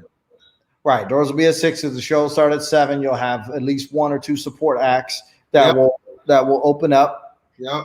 And DJ. Right. And so if you're supposed to start at 9 o'clock, what time do you start? 8:59. You're on. First of all, you're on the side of the stage, waiting. Mm-hmm. Maybe 15 minutes before that.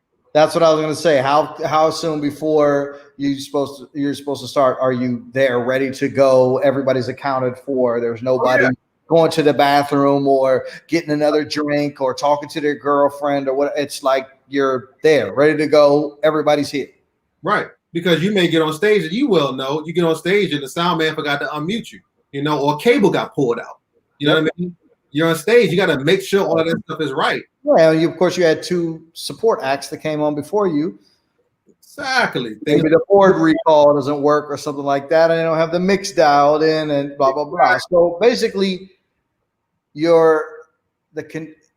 contingency plans are always in place. And that's the reason why a show like from a national artist is so much more well put together than a go-go show, is because there's a lot of preparation and a lot of work that goes into it. In the same way, there's a lot of preparation and a lot of work that goes into recording a song that, you know, is a national hit versus a, you know, so suffice it to say that Sexy Lady is a complete anomaly. Very rarely does it ever happen that someone is because I don't want to give any people the wrong impression. What's Bootsy Vegas just joined. So Ali. like an hour and 45 minutes into the show. Thanks, bro. Yeah, T-Bone is 2 different levels. But what I'm trying to get to is how can we? This is all I'm saying. This is my thing. I just told you that I was into, like, I've seen Slayer, Megadeth, Anthrax, Alice in Chains all on the same show. Right. Still doesn't fuck with go-go, in my opinion. Mm-hmm. In terms of the intensity and the energy. Mm-hmm. What I'm saying is, if we can, if go-go bands can get even half of the level of preparation and intention and care that goes into what you just described as a Wale show or a you know, something along those, you know, a Slayer show or whatever. Imagine what go-go could do. Mm-hmm. I know, and the thing about it is, a lot of it just has to do with exposure, man. You know what I'm saying? When Mr. Carter was having us travel way early on, you know, we saw what could go wrong. You know, when we were in Jamaica and all these other places, you know, we saw what could happen if it's not done correctly. You know, if you're not practicing, if you, you know, if you late, you know, just you see the way it should be done, and you get used to that. You know what I mean? It's how do you retrain the thinking of people who have been doing something one way for a very long time and expecting different outcomes? I don't know. I mean, I honestly don't know, especially that if they haven't had the exposure. You know, I don't know the answer to that. So my man Fillmore Wax is on here. He's a fan of go-go from the Bay Area out in California. He says Coachella and outside lands can't fuck with go-go. And I agree with that. Coachella and outside lands are 2 of the biggest festivals in the entire world. And that's what I'm saying.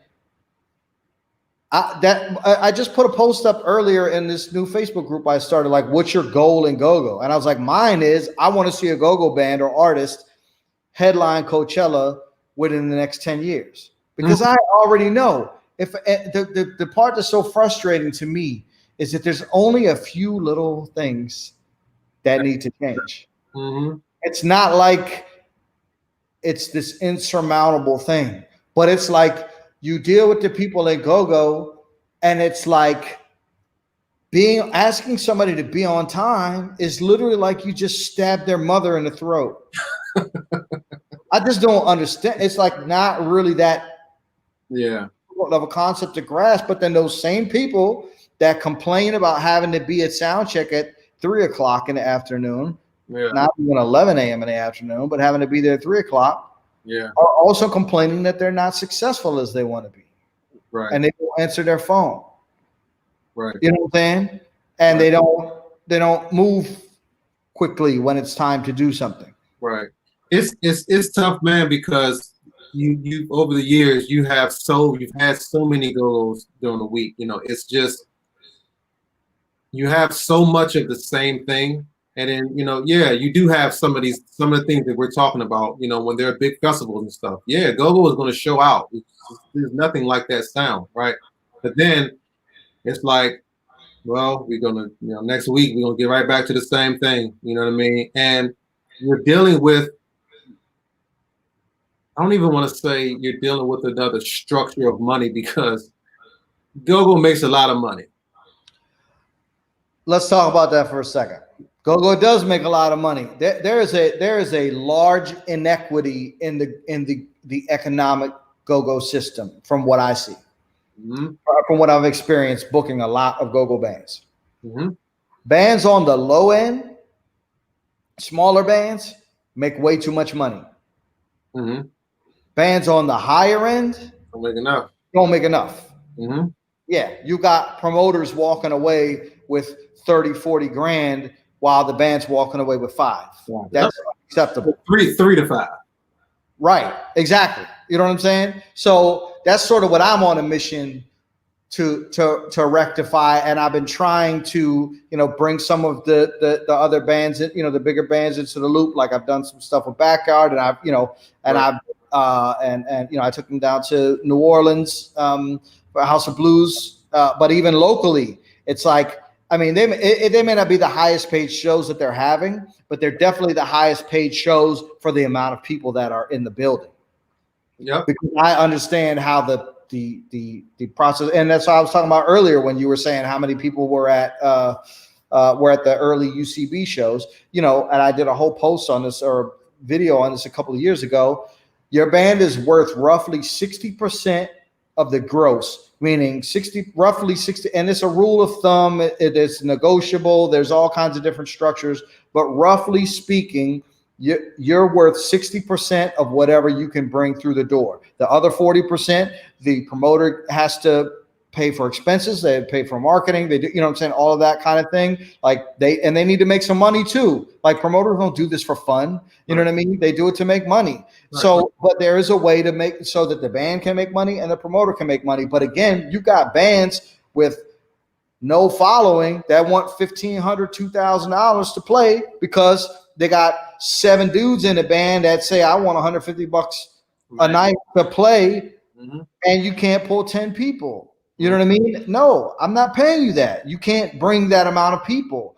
The promoter needs to make more money than what they're paying you, or else they're not going to keep paying you.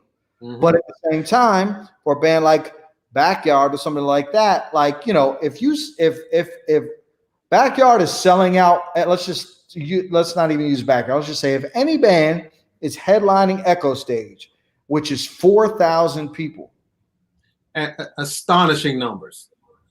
So just imagine that it's only $20 to get in, which you absolutely know it's never $20 to get an Echo Stage. It's $40, $50, $100. But just imagine it's $20. Astonishing numbers. I know. 20 times 4,000 is $80,000 coming in the door. If I got to pull out my calculator because I suck at math. Astonishing number. If you're talking about $80,000 and they should be getting 50 to 60% of that, that means that Backyard should be walking with $40,000 to $50,000. Oh, I know. Absolutely. Or I don't want to keep saying Backyard. Let me just take that. Just any band can pull that kind of number. Any band that can draw 4,000 people, even if it's only $20, which we know it's more than that, should be walking with at least $40,000 to $50,000 from that show. And I can guarantee you that no go-go band is walking with that much money. The numbers don't lie. You look at all the people that's in that club, and you, like you say, you start with $20, but it's $40, $60, $80 cut lines. You know what I mean? 80. Do you know what kind of show you can put on with an $80,000 budget? Do you have any idea of the kind of magnitude of a show you can consistently have with that kind of budget? If you stop playing 4 nights a week and just did that once a month, your numbers will grow substantially because your production value is so high now. Yeah. Well, I mean, there's multiple reasons why it makes sense, but it's also a very valid reason why I understand why a lot of the top bands don't want to go on tour, because I mean, you could speak to Eric and Trey spoke to the early days of Wale touring, which was not glamorous, not terribly beneficial financially. You know what I'm saying? So, but it doesn't matter who you are. You have to go through that, even if you're rare essence. And this is why I had a whole conversation with White Boy about this a couple weeks ago. even if you're a Rare Essence, and say you can the headline Echo Stage, you got a song with Snoop Dogg. You go to Cleveland, they don't give a flying fuck how many tickets you can sell in DC. Not at all.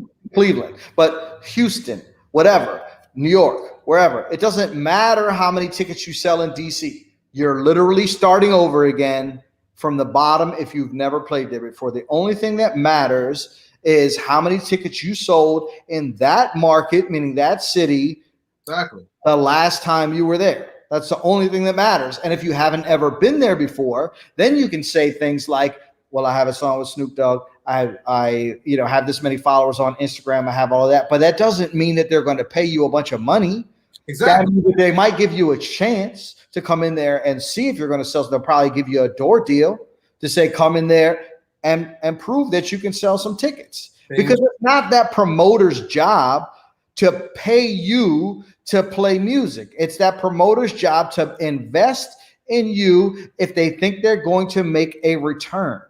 If they have no reasonable expectation that they are going to sell more tickets than the amount of money that it costs to pay you and to rent the club and to get the flyers and to buy the radio time and all that stuff, then they're not going to do it. And this very simple calculation seems to really be lost on go-go. But maybe it's not lost. It's just that go-go bands don't see, because nobody's ever really done it and been successful on a continual basis. Go-go bands don't see that if I'm a band member and I make $200 a night, 3 nights a week, 4 nights a week, that's $600 to $800 a week. That's $3,200 a month. That's $40,000 a year. That's like a full-time job. You know what I'm saying? So wait, you're telling me that you want me to go and play for maybe not to make any money in all these places but if you think about it, that's what you did when you started the band you're in now. You didn't start making $2,000 a night when you started your band in DC. So why do you think you should make $2,000 a night to go to fucking Idaho? But it's tough, dude. Like you're saying, when you have these bands that they've been doing this for a while, they're making, $3-4 grand a month. It's consistent, they're at a certain age. Why would I want to give this up? I'm going to want to go on tour. I go on tour, everything's going to change. There's an uncertainty there. Yep. You know what I mean? I'm going to get treated differently. No one's going to really know why. There's a chance you got to take there. I never forget when we opened for Jay-Z on the Blueprint 3 tour. Wale had a few hits out then. We thought we was popping. But we were opening for Jay-Z. And we didn't really get a chance to have a sound check, right? Because they started the tour, and something was going on technically where they were trying to get Jay-Z's sound right.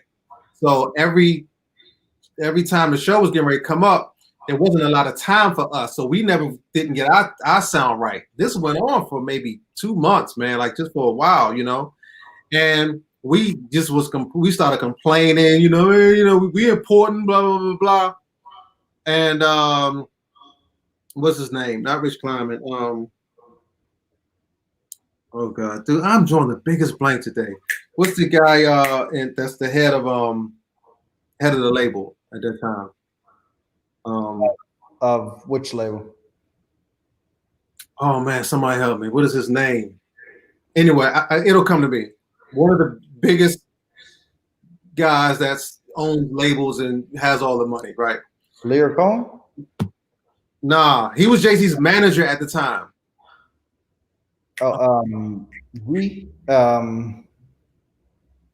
He was Jay-Z's manager. It's just drawing a blank. But anyway, we got back to him that we was complaining and blah blah blah blah blah blah.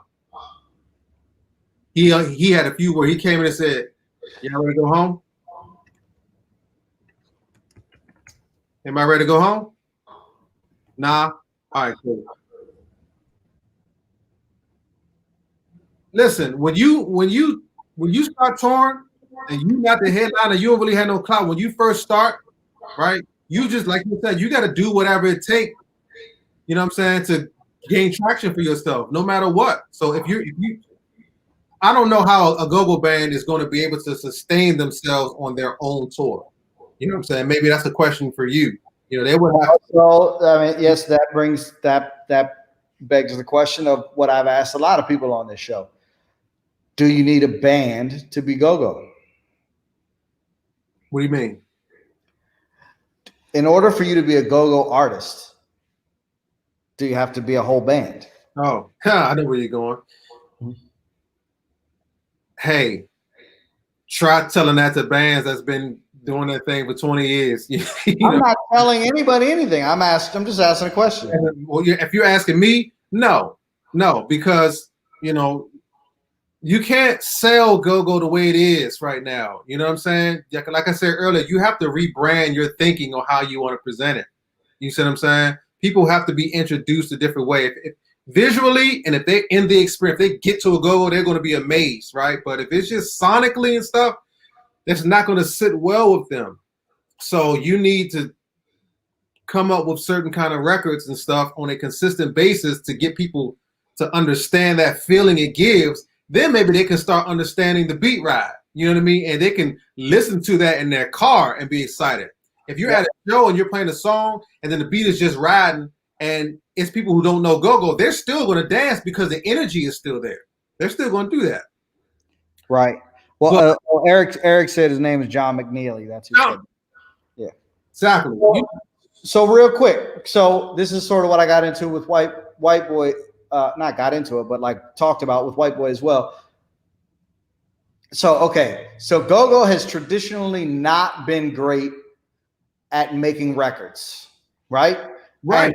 And in any other genre, you're gonna have people who will say that's not true. Well, that is true because you can only have a few. It's 100% true. And anybody that says that that's not true, shut the hell up. Because like we've had like 10 huge hit records in go-go over 40 years. That's not a good hit. So, okay. So traditionally has not been good at making hit records, right? But we know if you put a go-go band, generally speaking, except for those people in Jamaica, you put a go-go band in front of people, they're going to dance. You're going to convert them. You know what I'm saying? People are going to like, that's what happened to me. I hated go-go when I heard the recording. I played my first show, like my first go-go was playing in a band. And I was like, sign me up. I love it. You know what I mean? Right. So you can convert people with the live experience. So my question to White Boy was something along the lines of, rather than spent, because I mean, he was talking about how back in the day they spent money on record promoters, they spent money on marketing, which is something that I don't think a lot of bands do. You know what I mean? But say that you do have the foresight and the professionalism that Rare Essence does, and you're going to spend money. My question is, does it maybe make more sense instead of continuing to try to find this elusive hit record, which is what I've been trying to do for all this time, to take the money that you would spend on a studio, take the money that you would spend on a producer, take the money that you would spend on promoting that record, and say, we're going to subsidize a small tour to start building out these markets and learning how to play, figuring out how to play for people in these different places and building up more markets than just DC. I agree. I like that. What are you marketing? Are you just marketing your live show? Or there has to be. I'm not suggesting that you don't record. That's not what I'm saying at all. But what I'm saying is if you realize that in order to have a hit, generally speaking, you have to spend a lot of money on marketing and stuff like that. There are anomalies, of course. I didn't really spend a lot of money on Welcome DC. Doesn't sound like you guys spent a lot of money on Sexy Lady, but most of the time there's a hit record, there's a decent amount of money that gets spent behind doing it. So I'm just talking about reallocating that money, not always, trying to making your only objective a hit go-go record that's a national hit. Instead of going that route, like I'll use the band Soja for an example, right? Okay, so Soja is a white reggae band from Northern Virginia. Mumbo Sauce used to play with them all the time. They recorded albums, they put out albums, they had good songs, They never had a big hit record. My guess is most people have never heard of them. Right. Yet they sell out stadiums in South America. Mm-hmm. They, you know what I'm saying? Like they headline Wolf Trap over top of Wale. You know what I'm saying? Mm-hmm. So, but they did that just by touring consistently. You know what I mean? That's a different situation because those guys were doing what I was doing with Mumbo Sauce, which is a traditional rock band structure. It's, hey guys, we're in this together. None of us are gonna get paid from this until it really starts making money. Mm-hmm. You know what I'm saying? Mm-hmm. And so they weren't like going and playing in all these places around the country and then each getting paid $150 a night. Like they were doing it and they were putting the money back into the project and making sure that they had enough gas to get to the next place. Right. And they built that shit up over time. And it's not like they never put out any records or they never recorded any music or shot any videos or anything like that. But they never had like a smash hit Billboard record that people in go-go think you need to be successful as an artist. You know what I'm saying? They were able to be consistently performing though. They were consistently on these shows. Yep. Right. Because that's because the barrier to they didn't present a large barrier to entry from a promoter. They didn't say, hey, you want to book us in Chicago? Cool. Well, you got to pay for 14 flights. It's going to cost $5,000 and you got to get us all separate rooms. You know what I'm saying? They're like, I'll get ready to say though. You know what I mean? You have this. Do you know how much 12 flights is cross country? Yes. You know how record labels act, and record labels and promoters, they all last minute. Nothing is done, a month or two in advance. It's a week prior and they trying to get flights. Yep. Do you know how much 14 flights are within a week of the show? Right. And then hotel per diem. Right. But that's what I'm saying is that go-go bands have the expectation, I think, that I'm a big deal in DC. Right. So if you want me to come play in Chicago, I'm a big deal there too. So you got to pay for my 14 flights and my per diem and my high ass guarantee with no expectation that you're actually going to sell any tickets because nobody in Chicago knows who the fuck Rare Essence is. I'm sorry. I don't want to keep saying band names because I'm not talking. Rare Essence has their shit together. Backyard has their shit together. They're both, reasonable bands. You know what I'm saying? That have business sense. So I don't want to keep saying their name, but I'm just saying your average person in Chicago does not know who Rare Essence is, and Rare Essence is the top of the heap. So imagine if you're in the middle of the heap, but you still think that somebody's supposed to pay all this money to pay you to come out because you can play the guitar well. Right. Well, a lot of that is how this business works. Yeah, a lot of that is the perception that, I'm outside of DC. We got a gig outside. I've made it now. Yeah. You have a lot of that thinking, and it's so far from the truth. That is the exact purpose of this interview series. I want people, because I feel like, and I realized it throughout the course of this series, that I realized where some of these things came from, because there have been, like, for example, it blew my mind that go-go bands and people in go-go bands really thought that they were just supposed to keep playing at the Metro Club or the Hot Shops or whatever every week, and then magically some A&R dude from Sony or Atlantic or something was just going to show up at one of those shows and be like, you guys are the greatest thing I've ever seen. Let me cut you a check for $200,000, right? But I realized throughout doing this show why that mentality is the case. It's because Junkyard was playing on the buckets outside of this nightclub, and this dude that was coming down from New York all the time would see them playing, and it was like a club where the industry people came when they were in DC, and he would see them playing every week. And one week he brought down Rick Rubin, and Rick Rubin was like, that's the dopest shit I've ever seen. Let's go record Sardines and The Word, and I'm going to sign you to Def Jam. Dope. And then also the 930, which I didn't realize this. I knew part of the story, but I didn't realize. So, EU played at Spike Lee's birthday party at the 930 Club. That's when Spike Lee heard him. That's when he wanted him to be in School Days. Well, EU was hired by the 930 Club, not by Spike Lee. Spike Lee didn't even know who they were at first. or maybe he knew who they were, but he wasn't like hire them for my, buy them for my birthday party. The venue hired them because the venue already knew who they were because they had played there before locally as a local go-go band. Right. So there's two examples of two of the most iconic bands in the history of this culture that have had lightning strike moments that happen almost 0 times in the rest of the music industry. So if those stories start to circulate without any context about the fact that that is extremely unlikely, that doesn't happen almost any other time in this industry, then that's the legend and what that's going to get spread around a community. And it's a very sort of barbershop-esque community where everybody wants to be, oh, well, yeah, that's my man, and I know him, and this will happen to them. And then that gets passed on to the next one and the next one and the generation down to the generation. And that becomes the story. That becomes how you be successful. You just got to crank hard and somebody's going to find you. Right. You know what I'm saying? So the purpose of this series is to try to dispel some of those myths with people that have actually been there. You know what I mean? You've actually been on stage. You've actually been on tour with Jay-Z.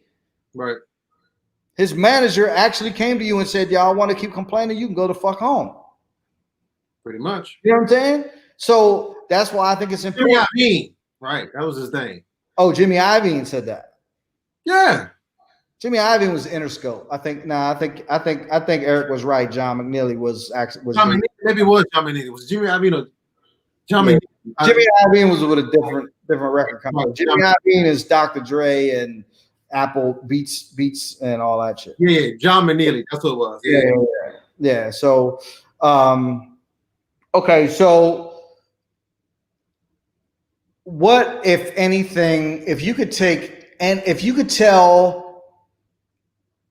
people in go-go 3 things that you learn from touring and recording and being around artists that like Wale or Raheem or whoever, artists that have been successful, that are coming from the same city, that have been successful on a consistent basis, what would those things be? That's a tough question, man. And I know it may seem easy, like I could just spit out, this is what you need to do to be successful. Yeah, I don't even necessarily mean tactical things. I mean mindset things. Right. Because I think that's the problem. It's not the problem that you can Google how to put your music on Spotify. You know what I'm saying? Like that's like, I think people get caught up in that kind of shit. Well, how do I make a website? How do I, get more streams on YouTube or whatever? That's not it. I got you. Mindset. I think the only really thing that kind of comes to my mind is make up your mind in terms of what you want to do. You know what I mean? And start structuring your plan for that. If you know that if a label called you today and said, pack your stuff in a week, I've heard all of y'all music, I love it, we're taking you out of here, which can you go? If the answer is no, and you can never go, then you need to start formulating your plan to have the best DC experience that you can. If you know, by the way, a label is never gonna do that. It doesn't happen that way. 9 times out of 10. But anyway, go ahead. I'm just saying, right? If you know your experience is going to be DC oriented, right? Work on having the best DC oriented experience there is. If you feel like it is the best that it is now, then fine. Don't do any complaining, right? Yeah, that's my thing. Yeah, if you want to play locally, cool. Just stop complaining. Yep. Right. Everything is perfect with your situation. If it's not, what are you doing to fix the problems that you have? You see what I'm saying? And hone in on specifically what your problem is. Don't go ranting off, oh, well, we want to take Gogo national. No, you don't. You're fine with where you are. I would, if I was to tell anybody, think about your situation. Think about what it is you really want. If you just love playing in your band, there's nothing wrong with that. And you know you can't go on the road you know y'all never let all y'all want to do is learn cover songs and make your crowd happy. That's where you are. That's where you're gonna be. We didn't have those aspirations, so I could speak to my experience. Yeah. Our aspirations were always broad. We're always moving away from this city, and it happened for us because we started putting all of our mind power to structuring our songs to be represented, to be heard differently, and started having our movements and actions to represent that. Mm-hmm. We didn't have the mindset that we wanted to play in DC 3-4 nights a week. That grew old real quick. We did it, but we were like, hey, this ain't what we want to do. So we started veering our path for that. But we made that conscious decision. So I would just ask everyone to take a look at your situation and stop complaining and start doing something about it. If you feel like you can't do anything about it, then start talking to other people. Start talking to other bands. You have so many people in this city that have experience on the national level. Mm-hmm. A lot of different bands, they feel like they're scared to go outside of their band to, have someone else mix this record for them, or you know what I mean, or just to do little mundane things that can elevate you so far. Mm-hmm. But you feel like you cheating on your band or whatever just to get ahead. You got to get out of that mentality and start to net. I'm telling you, you have so much talent in DC with people who can help you. Start utilizing it. But a lot of people are just they're stuck in this loop. I want to take GoGo National. Mm-hmm. And they can't get past that. Mm-hmm. I don't know what studio to go to. That studio is too expensive. Are you willing to not get paid for 6 months? Well, no. Well, you know where I'm going. Yeah, 100%. Well, it's funny that you said, make up your mind and then adjust your plan to fit that, because I literally so did you know there's a go-go band in Miami, Fort Lauderdale, Miami? I think I saw somebody online the other day.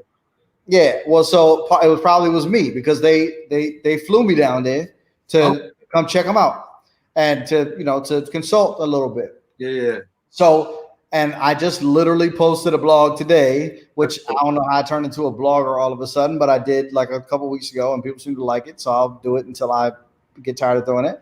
But I literally just posted one of the 3 most important pieces of advice that I gave to Miami's first go-go band, and the very first one is figure out what your goal is. Yep. And then work backwards from that. Instead of, it's like people start and they're like, all right, I'm gonna, we're gonna start a band. And they don't figure out like what they want that band to do until after you've already got all these people in the band and you're doing all this stuff.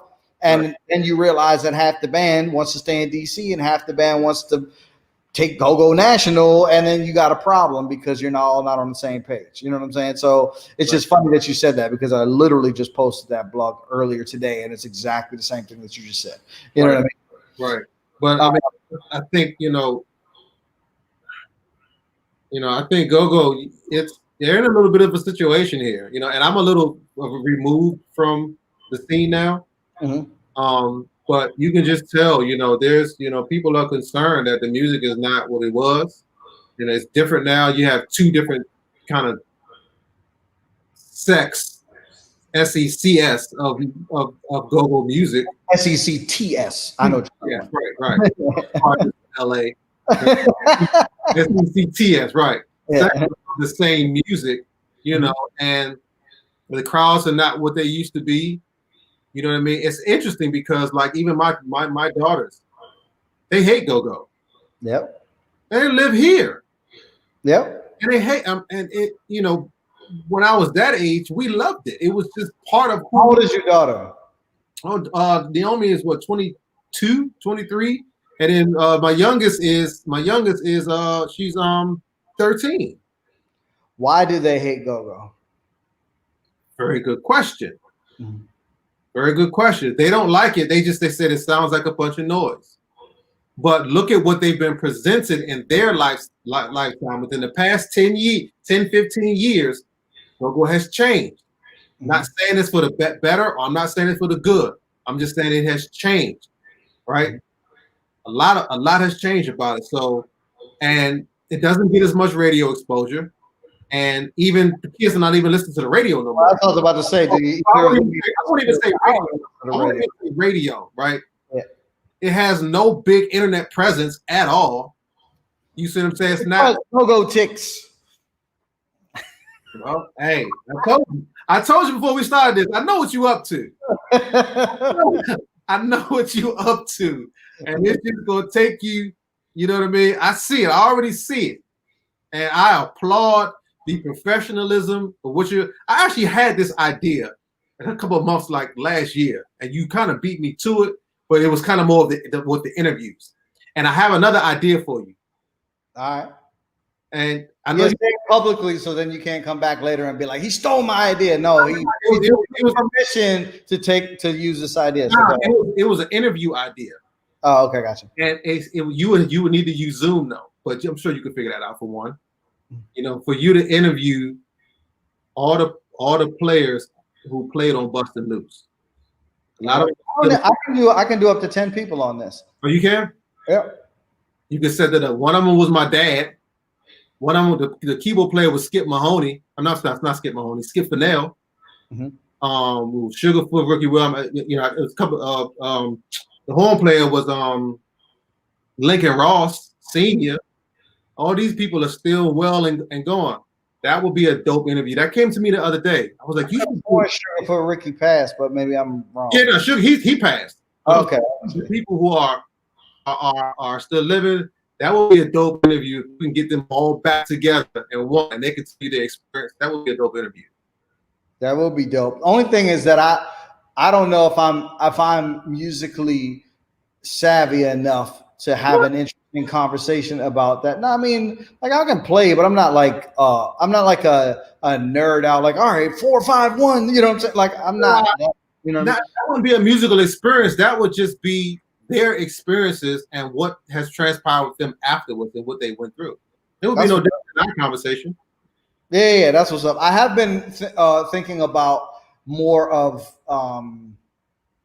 like more of a conference type, like more people, you know what I'm saying? Not as much one-on-one, but so I think what I want to do is like, I'm trying to get as many people on as I can. And then, once we get everybody's sort of story out of the way, then I feel like I'm going to bring some of those people back who have already been on, and we can all come on together and just sort of have a conversation. Because my whole spiel is, Kato is amazing at covering the history and culture of go-go. Like I'm not trying to be in his lane. You know what I'm saying? Right. My spiel is the future of go-go. Like what are we doing now? Of course, what lessons can we take from the past to apply to the future? But it's really to me about like why don't your 22-year-old and 13-year-old like go-go, and what can we do about it? Because can you imagine being 13 or 22 growing up in the DMV in our age and not liking go-go? Like it's inconceivable. But you didn't have hip hop the way it is now, and you didn't have the internet exposure that music has now. And right, exactly. But I guess what I'm saying is how do we use that to our advantage instead of the internet being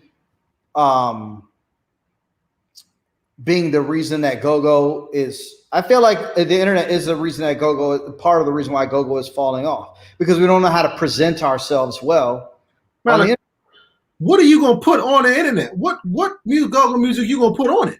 Well, that's my point. That's what I'm saying. Like, put on it. But it doesn't even have to be new music necessarily. Like if you look at the rappers and everybody that's on the internet right now, they're posting shit all the time. It's not always music. It's not always a new music video. It's right. The girl, my homie hit me to the girl Saweetie. Matter of fact, I don't know if you know who she is, but actually I saw her at the Wale show when he played out here a few years ago at the Novo. She was out front of the out front of the venue, she had a song about ice cream or popsicles or something like that. I'm sure there was some sexual connotation there because she's like a Cardi B type rapper or whatever. But she was out there with an old school ice cream cart, like handing out popsicles or ice cream to people. But she literally the other day on Instagram did it, you know, which a lot of people are doing it on TikTok and shit now. She took the audio from the Bye Felicia scene in Friday, and she dressed up like every single one of the characters. She dressed up like Craig, she dressed up like Smokey, and she dressed up like Felicia, and she acted out all of the parts. She's a rapper. Wow. This shit's got 2 million views on Instagram, and I think she probably really did it on TikTok, so it's probably got a billion more views on TikTok, and then she just shared it to Instagram. So that's what I'm saying is that Gogo, like, we're still like 30 years behind where we think you're saying that there's no all thing you can put out is a video of a live show or a song or a video of a song. There's so many out there, the creative mindset for what people are doing, because you know they're stuck in that live show element. You know, we want to crank, and the only way we can crank is if we at this live show together, right? But what do you have around that? You know what I mean? The internet plays such big role in our lives in music right now. I have to say I am reluctantly being dragged into this century by a friend of mine that I used to work with at WPGC who gets on my fucking last nerve, bothering me about taking pictures and posting and all this shit, and my wife, who, you know, like I'm literally reluctantly being dragged into becoming an internet narcissist. If you look at my or an Instagram narcissist, I should say, if you look at my feed for the past few weeks, I posted a bunch of pictures of myself, which I fucking hate doing. I've worked at 2 different radio stations, both of which I was in charge of, or at least partly in charge of receiving artists when they came to the station. Yeah. I booked the casino, the Maryland Live Casino for 3.5 years. I've booked everybody from in college, Redman, Everclear, Chris Rock, Adam Sandler, you know, all the way to, you know what I'm saying, Rick Springfield, and, you know, everybody in between. And I never take pictures with any of them because I hate taking pictures of myself and I don't want to post them. You know what I'm saying? Right. So, but it's because, and you are of an older mind state. You're like myself as well. It's hard for me to take a selfie or have a picture of myself and put it out there. Right. For the young generation, that's what you have to do. Well, that's what I'm saying. I'm reluctantly being dragged into it. And T-Bone, who, sorry to say T-Bone, but is quite a few years our senior, is saying, but you're giving people something to look at. So and Brooks, who is younger than us, is saying people care about the person behind the music. They want to see your personality. Can't always say stuff all the time. Exactly. Yeah. So yeah, 100%. And all of that is 100% true. And so I encourage go-go bands. If my pale old white fat ass can do it, you can do it too. And check this out. That 4,000 times 20.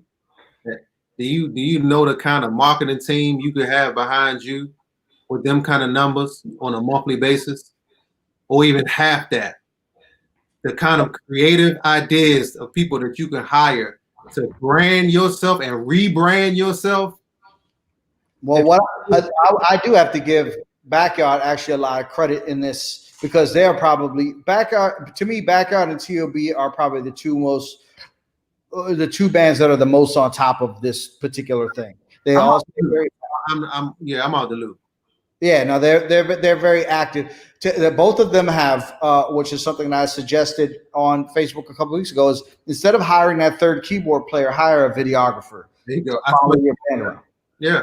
Yeah. So both of those bands, like T.O.B., they got great video. Backyard, they got great video, and they chop it up and they put it out, and it's great. You know what I'm saying? So, but I just, a lot more bands need to pay attention to that and really need to, like, go-go is even the people that are operating at the most current level in go-go are still operating about 10 years behind the rest of the music industry. So, and if I hear, I better not ever hear again somebody say they mad, you know, go-go ain't where it is because they ain't getting radio spins.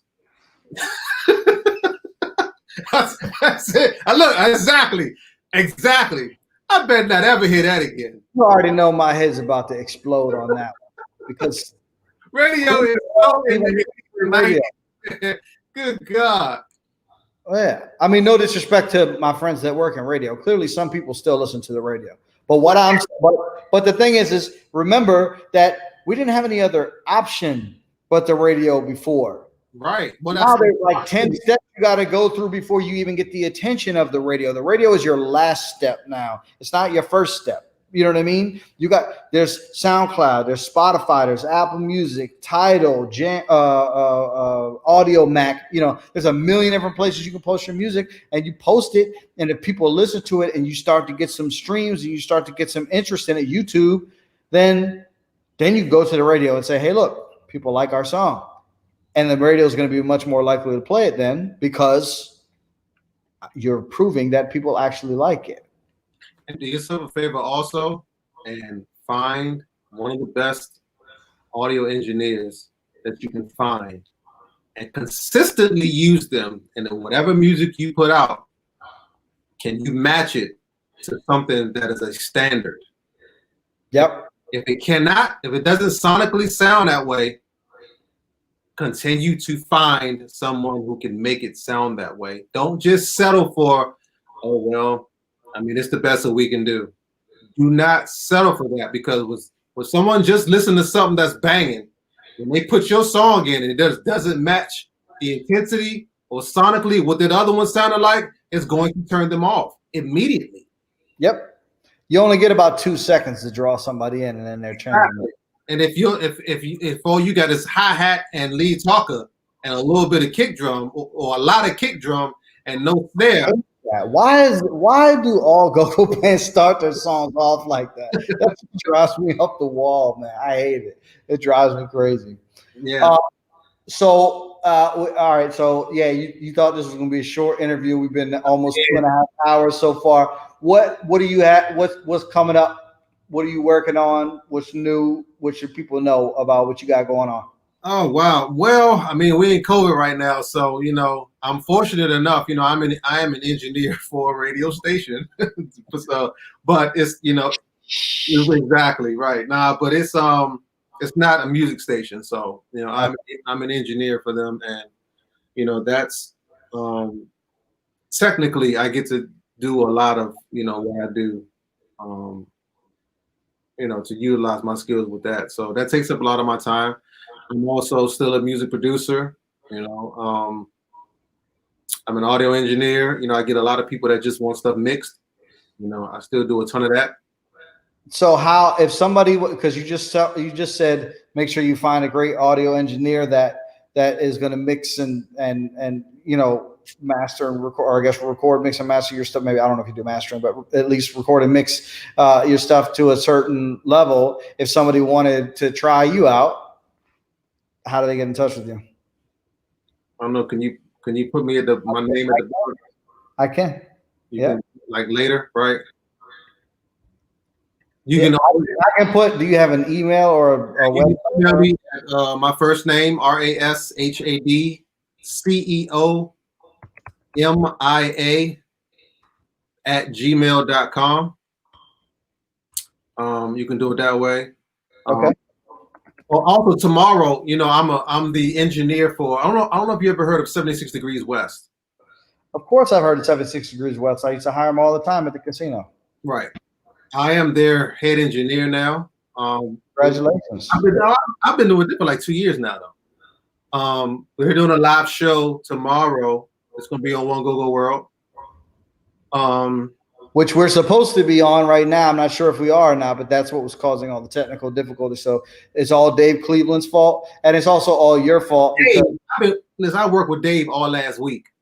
That's my man. Let me just say, I want to give him a public shout out because he hit me up yesterday, and he's like, "Oh, do you want to share your do your show on our page as well?" I was like, "Sure, of course," because again, going back to that zero sum thing, I don't think one person has to lose for another person to win. You know what I'm saying? I mean, me and Dave have been friends for a long time since we played in the What Band together, and he's one of my favorite people. He's the one that turned me on to Macs instead of PCs. If you use a PC, you're a loser. Get a Mac. Anyway, so this was 10 years ago. But anyway, so I said, okay, well, look, I'm going to send you the flyer. I'm not going to have time because I make all the flyers and everything. I'm like, I'm not going to have time to change it out. And instead of saying on my YouTube channel, put it on your YouTube channel. And he was like, man, I don't need that. I still want to send them to your YouTube channel. I just want to give you an extra place. So who else do you know in Gogo that would do that? Exactly. But I'm telling you, man, I just want to shout him out because that is like the most non-Gogo thing you could ever do. And we need more people like that. And I appreciate it. And I want to shout him out and I want to let him know that I appreciate it. I'm just giving you shit about the technical stuff. We'll get it figured out. I promise. That's my boy. Yeah. Real humble dude, real good dude. Yes. Fantastic keyboard player. Behind the scenes, he does video and all that stuff now. So I'm just getting hip to him doing the video and audio stuff. I'm just getting hip to it. Yep. But yeah, tomorrow, I know he's doing the audio for him and Joel and for the JY stuff. And then you got Kim and Scooby and Sugar Bear. They all gonna be on there. So check that out tomorrow. Yeah, we're gonna be live doing that. That's dope. That's dope. I think I need to hit him up because I'm not sure that we have that up on GOGOTIX. I don't know, but if it isn't, then we need to put it up there. Yep. Yeah, it should be. It's I know they're doing it for a nonprofit, or something. So yeah, you'd have to talk to them about it. Or Leon, you can give Leon a shout too. Oh yeah, that's my man. Yeah, Mumbo Sauce used to rehearse at their studio back in the day. Yep, Leon and Mike. Yep. But that's where a lot of the live bands are doing their stuff at now. Yep. Yeah. Yep. I'm aware. I'm definitely aware. Yep. And that's their band 76 and Scooby's in the band too. Yep. Oh, and my homegirl Jenny is their agent for weddings and stuff. Yep. So. Right. Yep. With East Coast Entertainment. Yep. I mean, I don't know what's going on now because COVID or whatever, but yeah, she. I can tell you what's going on because I'm with them every day, like every week. I mean, now it's just slowed down for everybody. Yeah, for sure. We do a ton of shows, man. Yep. We do it, and they know how to do it right. Leon is someone national exposure. Him and his dad. Yep. How to have a show. They know how to do it the right way. That's why I'm so happy with with where we are. And when Leon reached out to me a couple of years ago, he was like, "I need you on my team." That's what's up. I just came off the road. I had just stopped touring. I was like, "All right, let's go." Oh, one last question. Why did you decide to stop? Why did I decide to stop touring? I saw a different trend, right? I don't know. I just started getting a little bit older, and I know I'm not old, but my vibes just started changing. I started changing as a person. I started growing up mentally. And I wasn't that comfortable or happy with a lot of the new people that were coming around. It was just a constant influx of new people, new management. Just it started to feel a little bit uncomfortable for me. Not to say that this was happening for anybody else, but for me. And I didn't even realize, dude, we toured for almost 10 years. Yeah. Like we toured for a long time. Yep. And I just kind of actually my last tour, I told Eric and Traders, I said, "Y'all, I think this may be my last one." And they were like, "Really?" I was like, "Yeah, I'm just not feeling. I don't feel the same anymore." Smoke started to bother me. On the tour bus. We after a certain while we started to request our own bus just because there was just so much other things going on. Right. And I just became a different person. Decided to have more of a home lifestyle. I can dig it. Well, Rashad, thank you so much for taking the time, man. I appreciate it. It's always a pleasure, my friend. I'm gonna put your email up again in case anybody wants to hire you. And so Rashad, CEOMIA@gmail.com. Yep. Always a pleasure, man. I'm gonna hit you up about about trying to get your dad on and those other guys about the Bust and Loose thing. I think that's a great idea. Let's see. Yeah. Okay. So yeah, man, thanks so much for coming on. I appreciate it. And we'll talk soon offline. Thank you for having me, man. I got your number now, so we got some stuff to rap about, dude. Absolutely, man. You know how to get me. All right, bro. I'll talk to you soon. Peace. All right, thanks everybody for tuning in. Appreciate it. That was awesome. Every time I think I'm going to have a shorter interview, they always end up lasting longer. But there was a lot of great information in there. If you haven't checked it out, check the whole thing out. If you came in late, do me a favor, please make sure to subscribe down below. Click the little bell icon. That way, it'll give you notifications when new ones come up. You can also, I always get it wrong. Go to GOGOTIX.co. I started a new blog over there, which I wasn't really planning on doing, but I just sort of fell into. But it's actually kind of fun, sort of.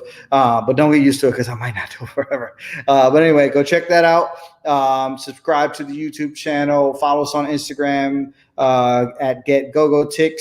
I did also start a new Facebook group called GoGo, the official music of Washington, D.C., to try to just have a little more, a place with a little bit more positive conversation around the genre. And again, as you know, my agenda is always talking about the future of go-go versus just the past. Not that the past is bad, but there are other people that talk about it and have way more knowledge of it than I do. So I'm just trying to focus on the future and what lessons we can take from the past to make the future better. So thank you again, everybody, for tuning in. You can subscribe to the email list at gogotix.co. You can see upcoming shows. You can, again, subscribe to the YouTube channel down below and at the bell. And next week we have my man Bam 640 when we're talking about the host position in go-go. So we have one of the more controversial go-go hosts coming up next week. So that should be fun. So we got Bam 640 next Wednesday. And then the week after that, we got my man Uno, who was one of the co-writers on and producers on the Snoop and Rare Essence song. He also wrote Chuck Baby, Sunshine. He co-wrote Sunshine for Listen. He's probably the most, in recent memory, the most prolific songwriters in go-go. He wrote an op-ed on the blog the other day about what was it called? Purity versus maturity, talking about the reaction of go-go purists whenever somebody puts out a song that has even a little bit of flexibility with the traditional go-go sound. So that's a great article, so go check that out. And then on the 28th, the last day of October, we have my good friend for the last 20 or so years, Dig Dug from Northeast Groovers. So stay tuned. All the information is at gogotix.co. Join the mailing list, join the text list, and thank you guys. We'll see you next week.